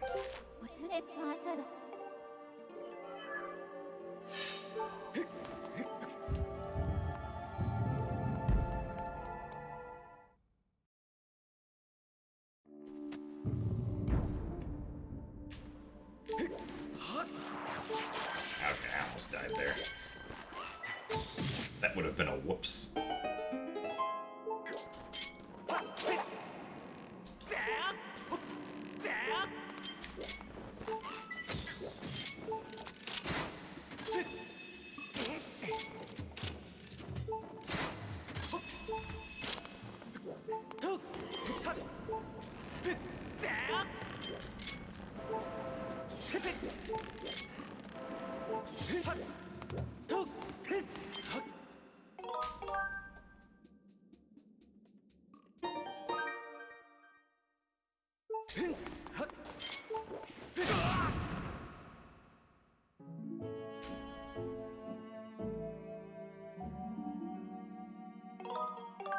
Well, the reason that we have a chance of PBing this run is because of this new route that we're using.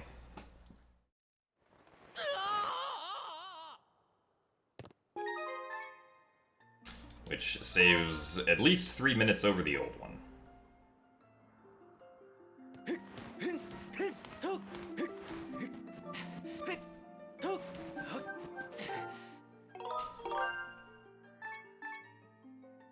Ah, yes, this is a Toad Wiimote with Wiimotion Plus inside that I use for runs.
So it was a little sloppy inside the lumpy.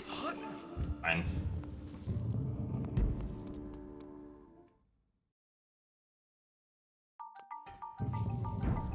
Oh yeah, like the flying squirrels.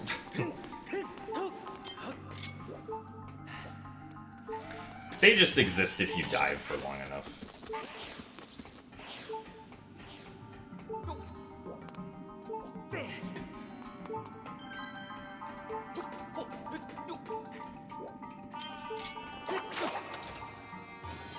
With that reverse bit magic sequence, we can skip having to go through the courage trial and also get the small key that would normally be required for it.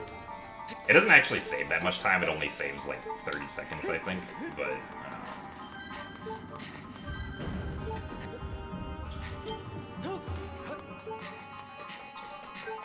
Makes Skykeep a lot easier. A lot more consistent. Oh yeah, it's true. It also saves more time because we have White Sword. Well, I mean... Actually, yeah, it probably does.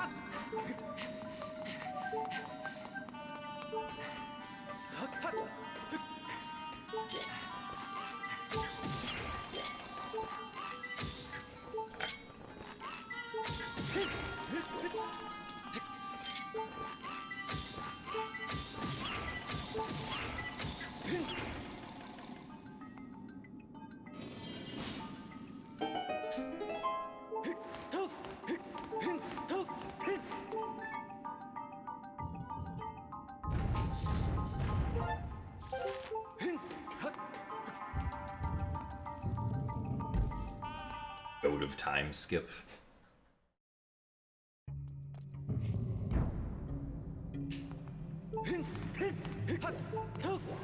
Can't wait to find the Goat of Time at Orden Ranch in Twilight Princess 2.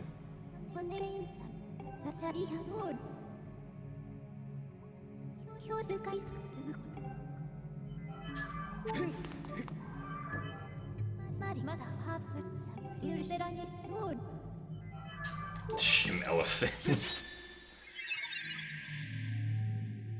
I don't know, I mean, I guess we could have Gym Elephant.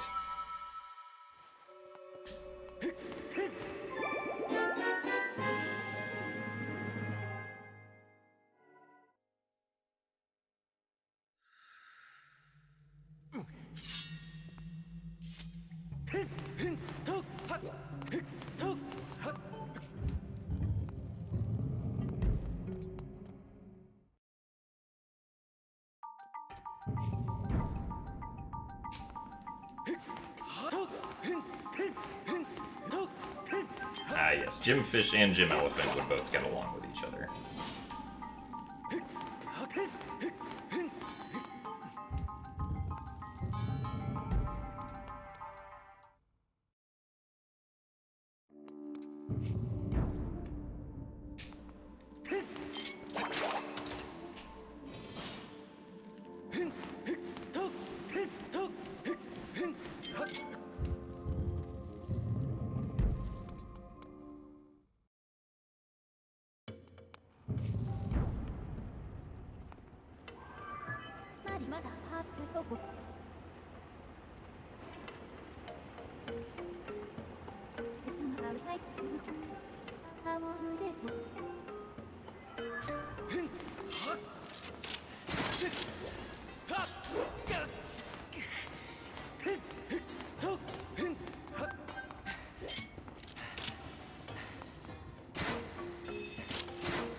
I think most Twilight Princess speedrunners would be happy if they could skip goats. Me included. Granted, most of the time I don't feel like goats are that bad, because it's usually only like a 5 to 10 second difference, but at the beginning of the run that can be a lot.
Hopefully we don't miss this arrow shot.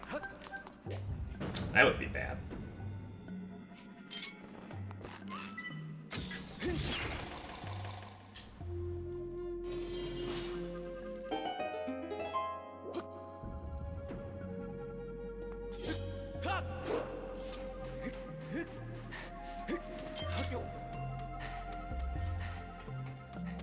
Also, hey Muzz, thank you very much for the good luck.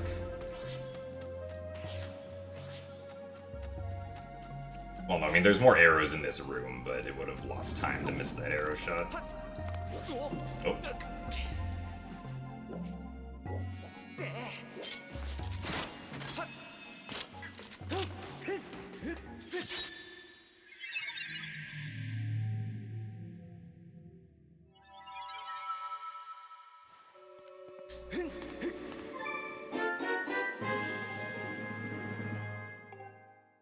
All right.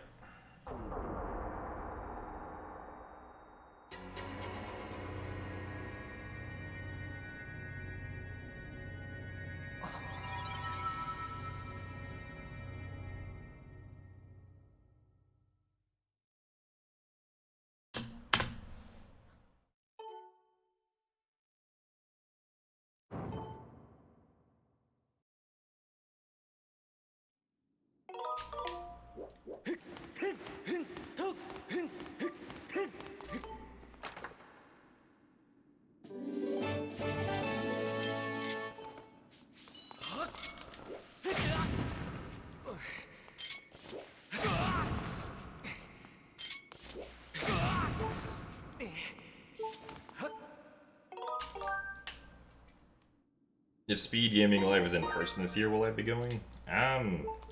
Maybe. Kinda depends.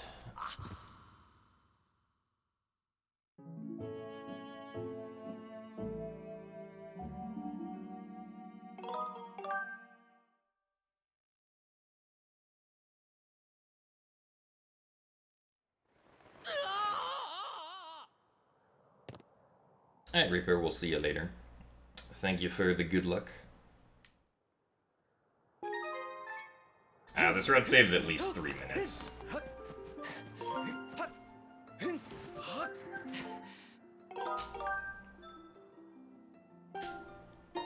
Thank you for the 20 rupees as well. Skykeep Split was taken out because comparing against my PBs, Skykeep would have been inaccurate.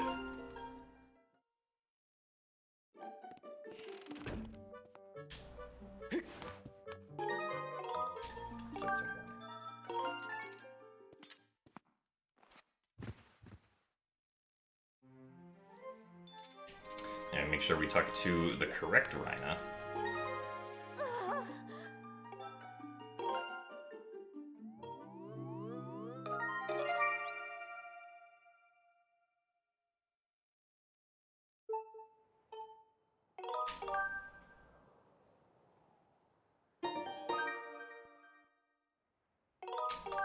You don't have to speedrun at all to attend GDQ, you just have to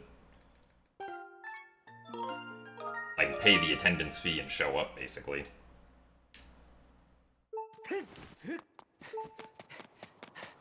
And ideally book a hotel room.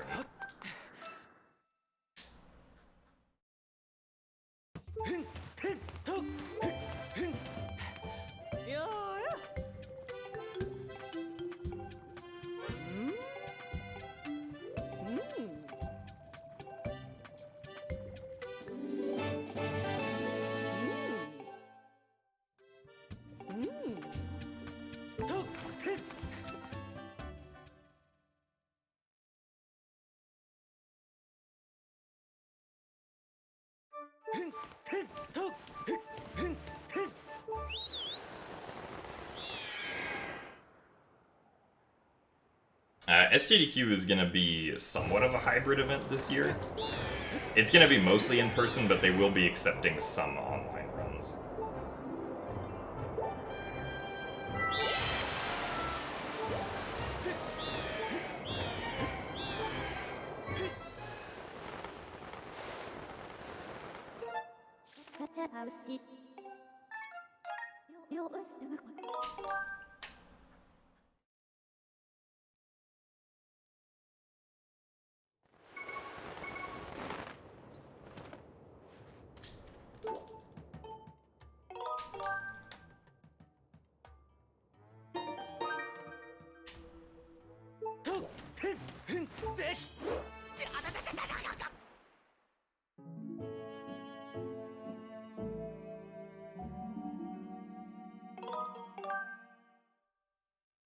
I submitted Skyward Sword, Wind Waker, Twilight Princess HD, and OOT, and MM3D. OOT 3D and MM3D.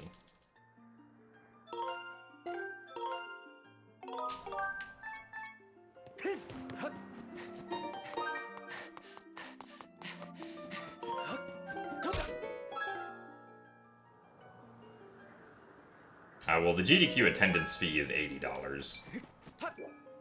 And then if you want to stay at the convention hotel, the room rates are about $155 a night.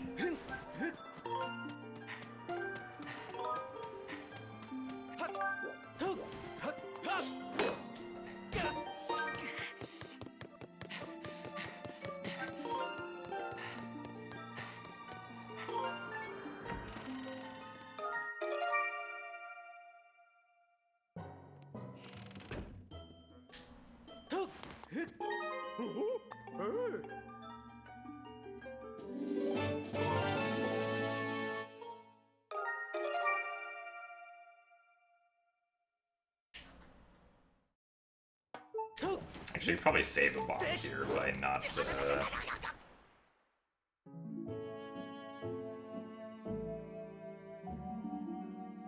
by using one of the bomb flowers there for the death and the back in time. Which actually would be faster, I think. I don't know, SGDQ is always, or at least since... I think since 2016, SGDQ has always been held in Minnesota.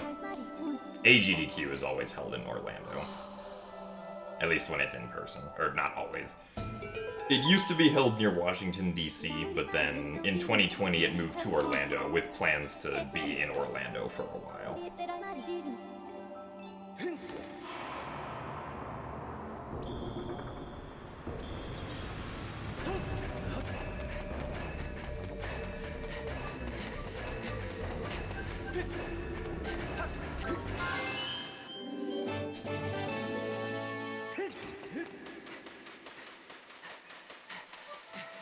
I don't think they're going to be moving back to DC anytime soon.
Well, yeah, I mean, I attended one AGDQ in near DC, which was AGDQ 2019. And then I much preferred AGDQ 2020's location, mostly because, like, Florida's just warmer in the winter. But also because, like, there was just more to do around that location. At least in my opinion.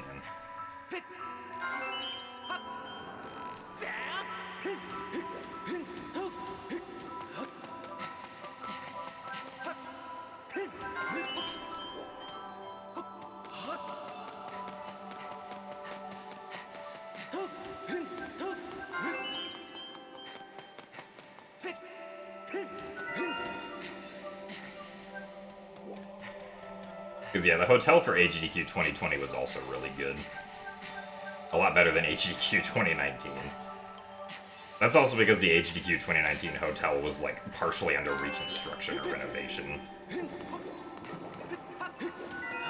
Also, thank you for the good luck, Carol Megurine. I think most people, at least the people that I talked to, enjoyed the AGDQ 2020 hotel more than, like, the AGDQ 2019 hotel. This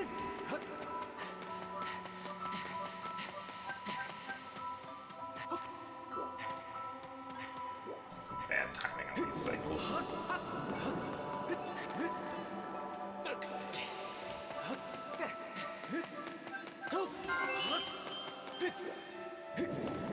I'll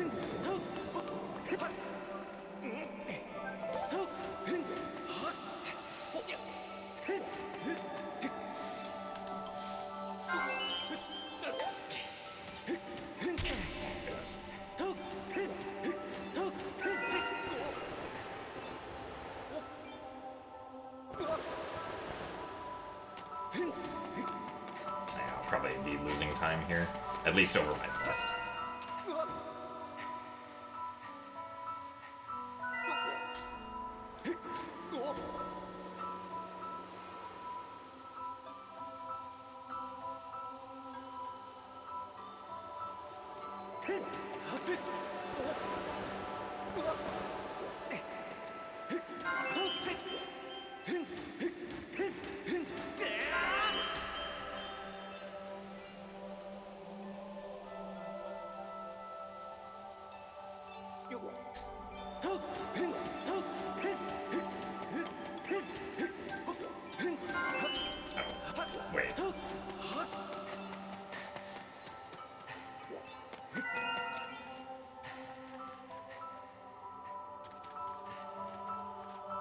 Apparently I missed one? Okay, well, this is unusual for me.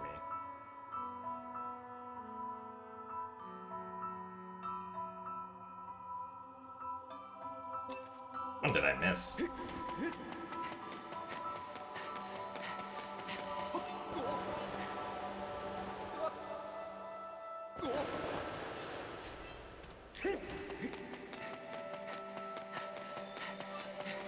Oh, I missed the one in the cave.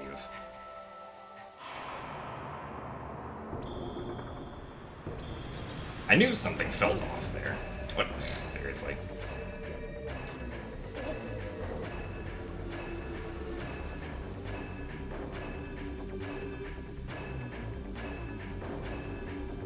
I was like, I normally don't just jump into here like this.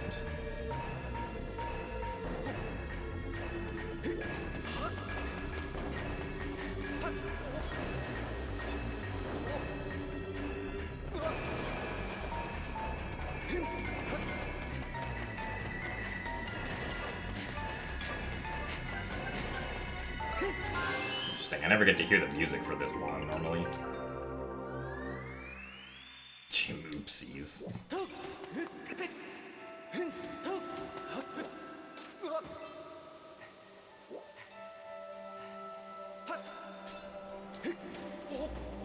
that's...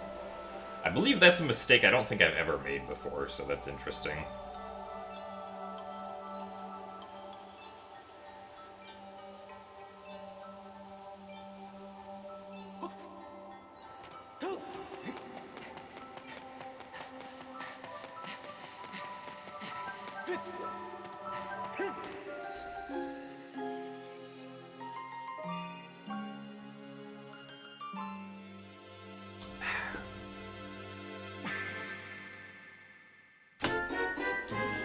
Well, now we know another place where we can save time.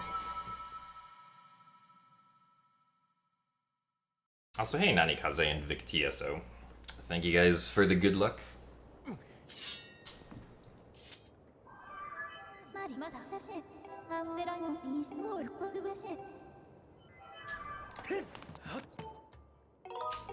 Oh, oops, I'm supposed to save it.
The rando will start in roughly 1 hour.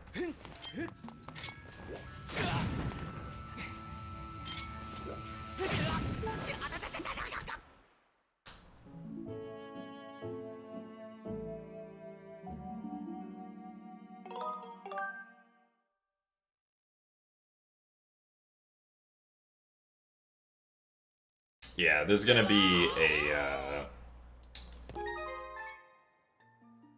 randomizer race. Randomizer co-op race for the co-op tournament between the Ragtag Yag and I think the other team's name is Those Who Slither in the Dark.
So for this one, we just have to sleep tonight, so it doesn't really matter.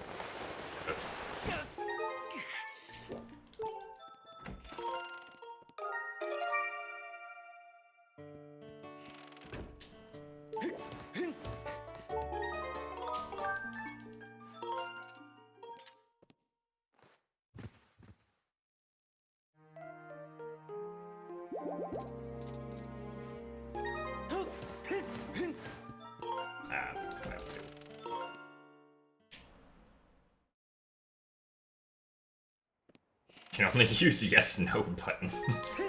Oh boy.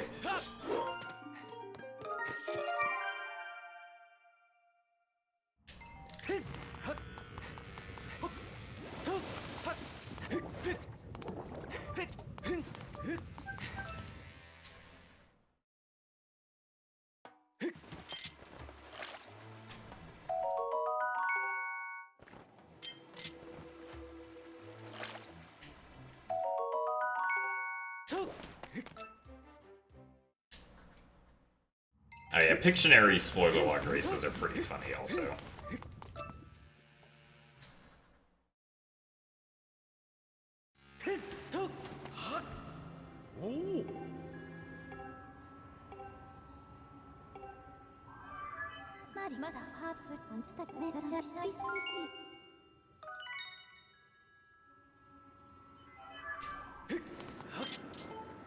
GDQ tends to do, like, Ocarina of Time randomizer, Pictionary spoiler log races occasionally.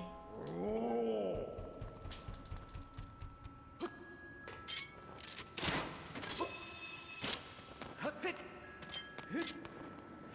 wait.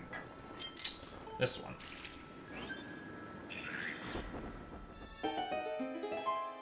In fact, I think GDQ did one like 1 or 2 days ago.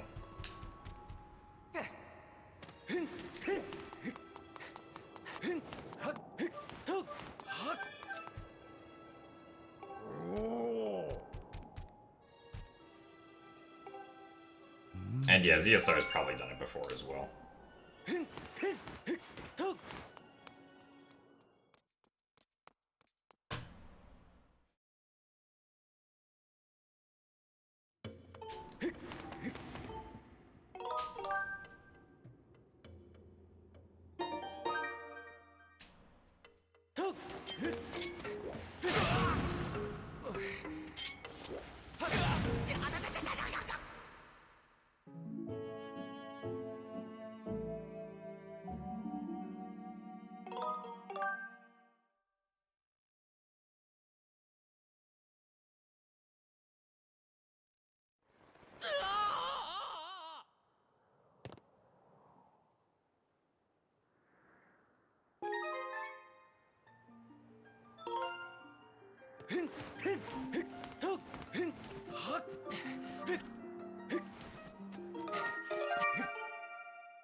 Yeah, I believe CJ and 64-bit are gonna commentate the upcoming race.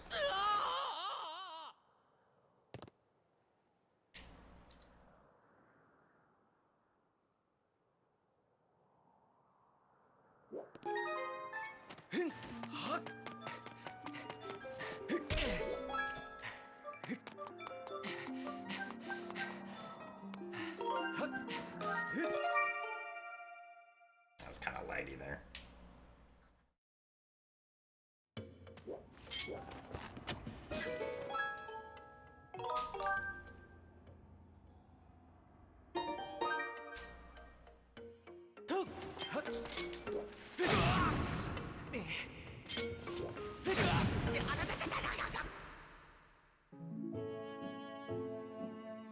It's gonna be a Skyward Sword randomizer.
Is Wand of Gamelon rando even a thing?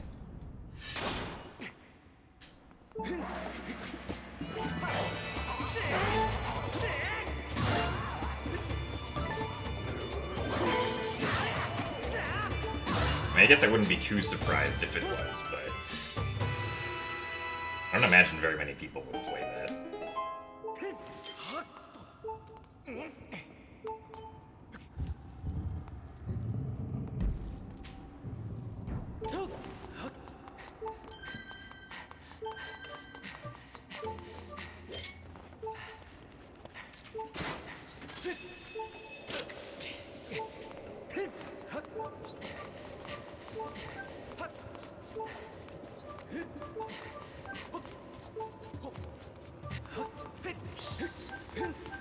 For some reason, that one Keese was really after me.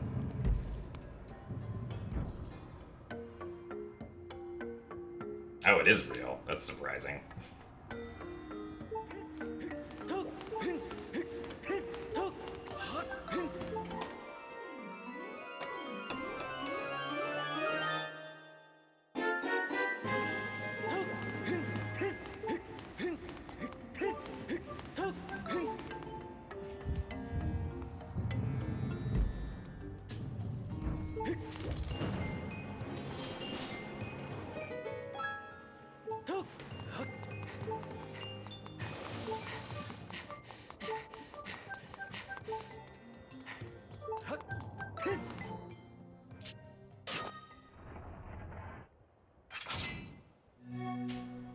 Also, hello, Ultimate Bronze Noob.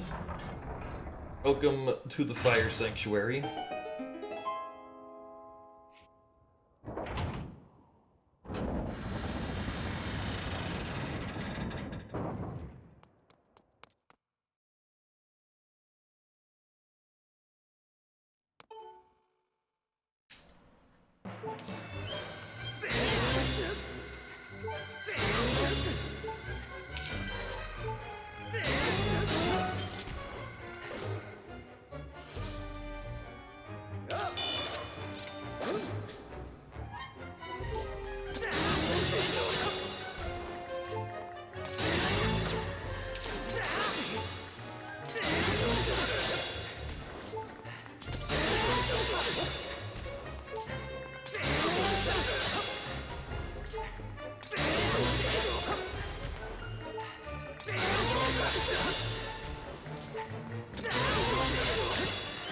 Interesting RNG. Okay, he actually did something different. Right at the end.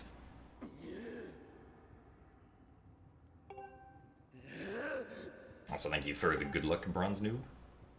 Yeah, run is hopefully almost over. We still have the hardest trick in the run coming up, which is Gate of Time Skip.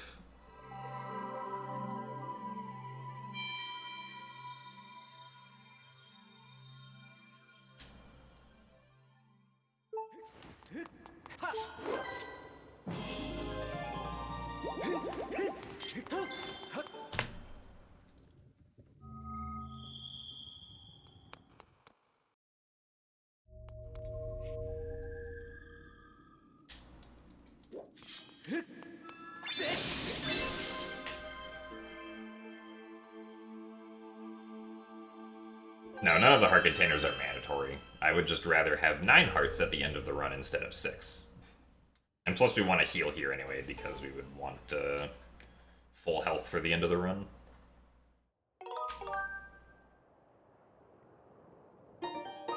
No, in this run we can't get the true Master Sword because the lair of the lair of Hylia's temple isn't correct for being able to get it, unfortunately.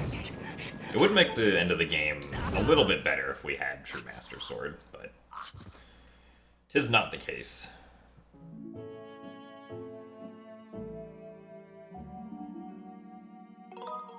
Actually, no, getting at least, or getting 8 hearts is best for this run. Like, time-wise. Because you need to get the Girahim heart container to not die. Or no, I guess, actually no, you wouldn't. Okay, never mind. I guess it would be 7 then, because you would just collect the Fire Sanctuary one.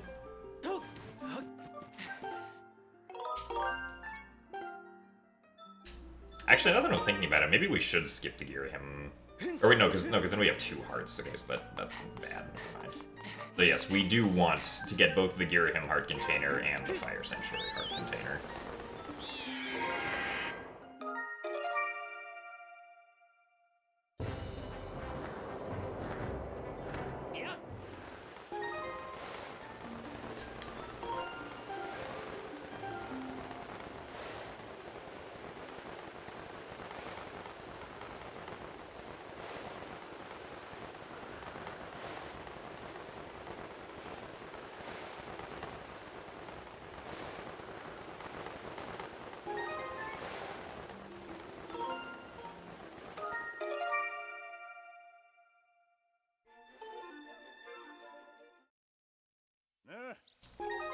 The True Master Sword is the same amount of damage, but it's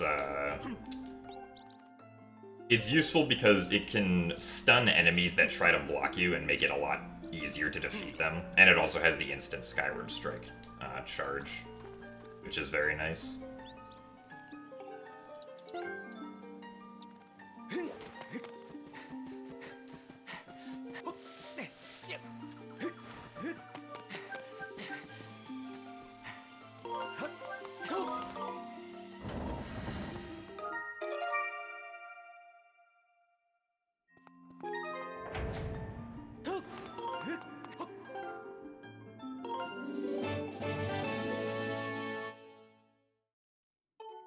Alright, now it's time to see if we can do the thing. If we can't do the thing, we will lose, like, some amount of minutes.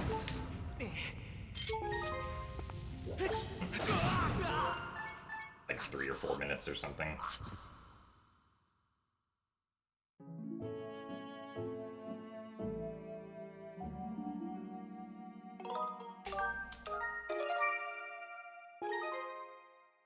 Hopefully we did it. Yes, alright, we did it.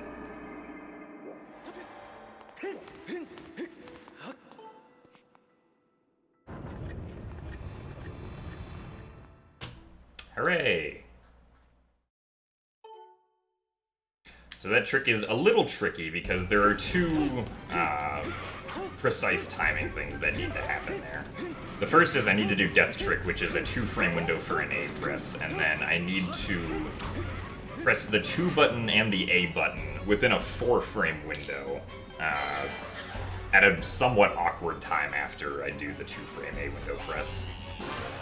Thankfully, no part of it is frame perfect.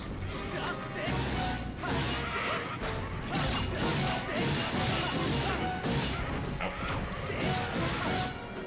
Pretty good blue caps. I'm surprised I didn't get hit there, honestly.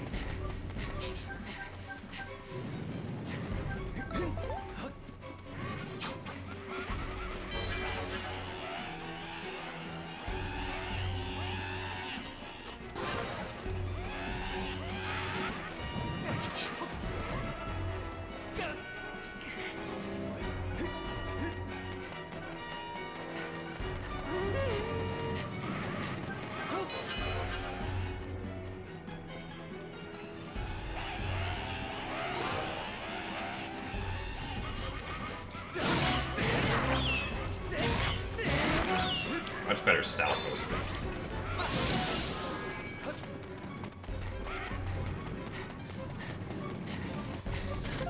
oh, nice.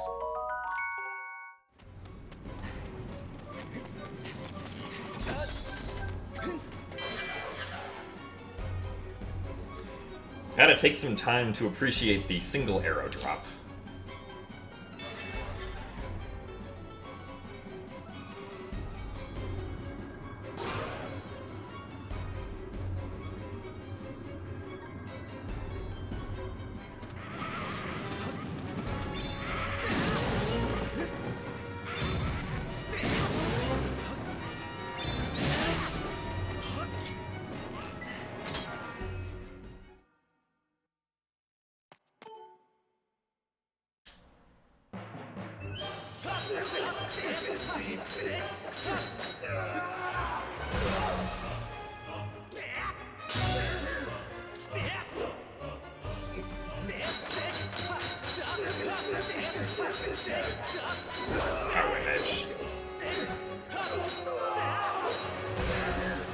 Kinda forgot about that.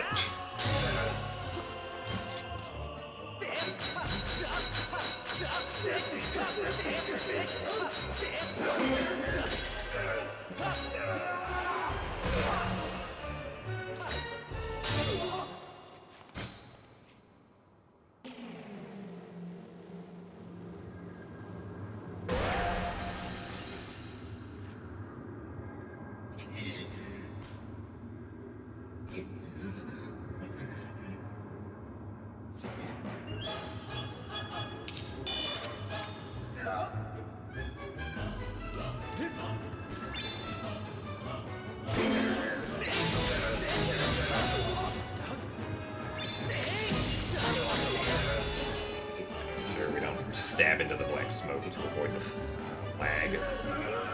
I almost said to avoid the fog.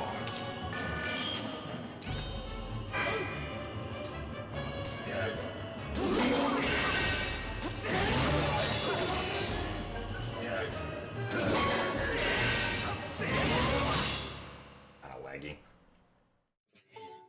You were indeed called the Wretched Brat.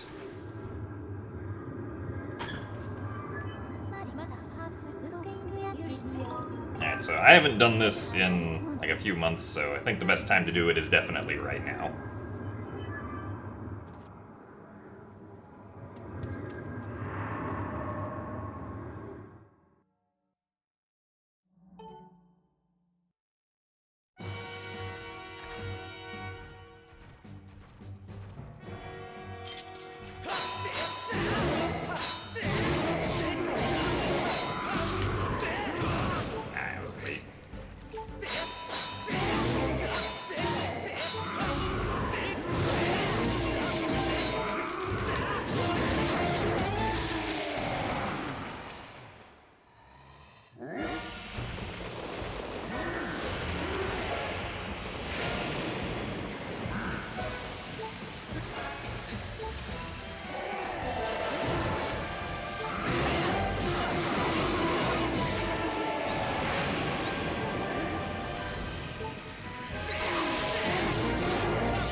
Hooray! A new All Dungeons record at 257.17.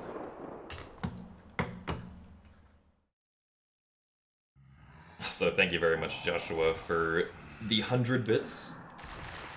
And Anonymous Cheer for the 100 bits as well. And thank you guys all very much for the GGs. This new route is pretty fun.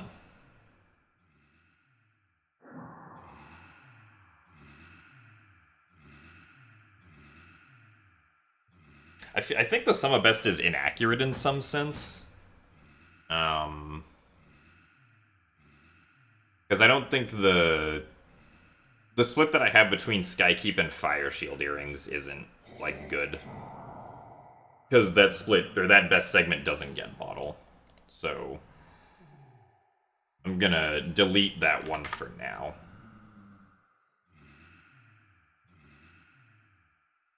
But yeah, new route saves a nice chunk of time.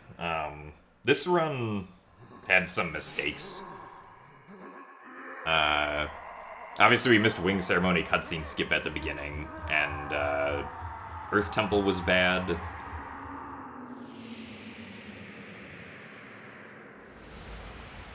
And then there was something else that I messed up. Oh right, Fire Shield Earrings. The Silent Realm wasn't very good there.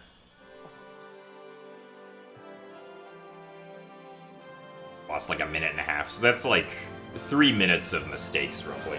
We also did get Extending Blow, though, so we will have to compare against that, but I should still be ahead as long as I get the cutscene skip-in runs.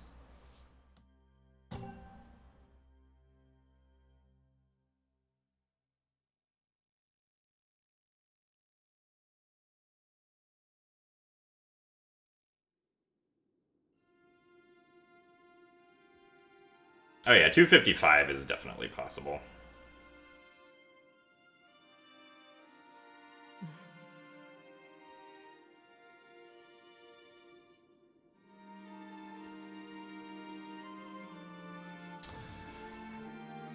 He's impressed. It's a good emote. But yeah, so that's a new record by roughly 2.5 minutes. But hopefully we will continue to push it down further. That's actually not it for today's stream, because we still have a randomizer race that's happening in like half an hour.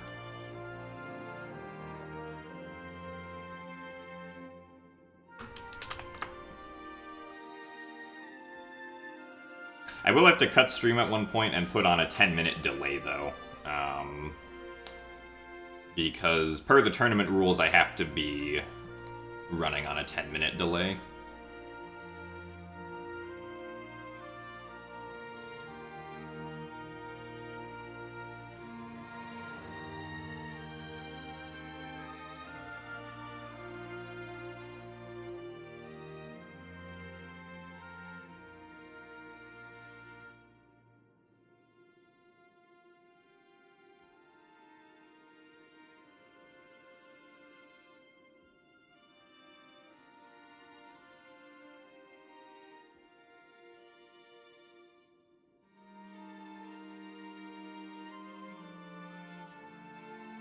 I'll be racing against... So, me and your average Link, we are Team Ragtag Yag. And we will be facing Those Who Slither in the Dark, which is the team made up of Raid Spinal and Pac-Man Power Ghost.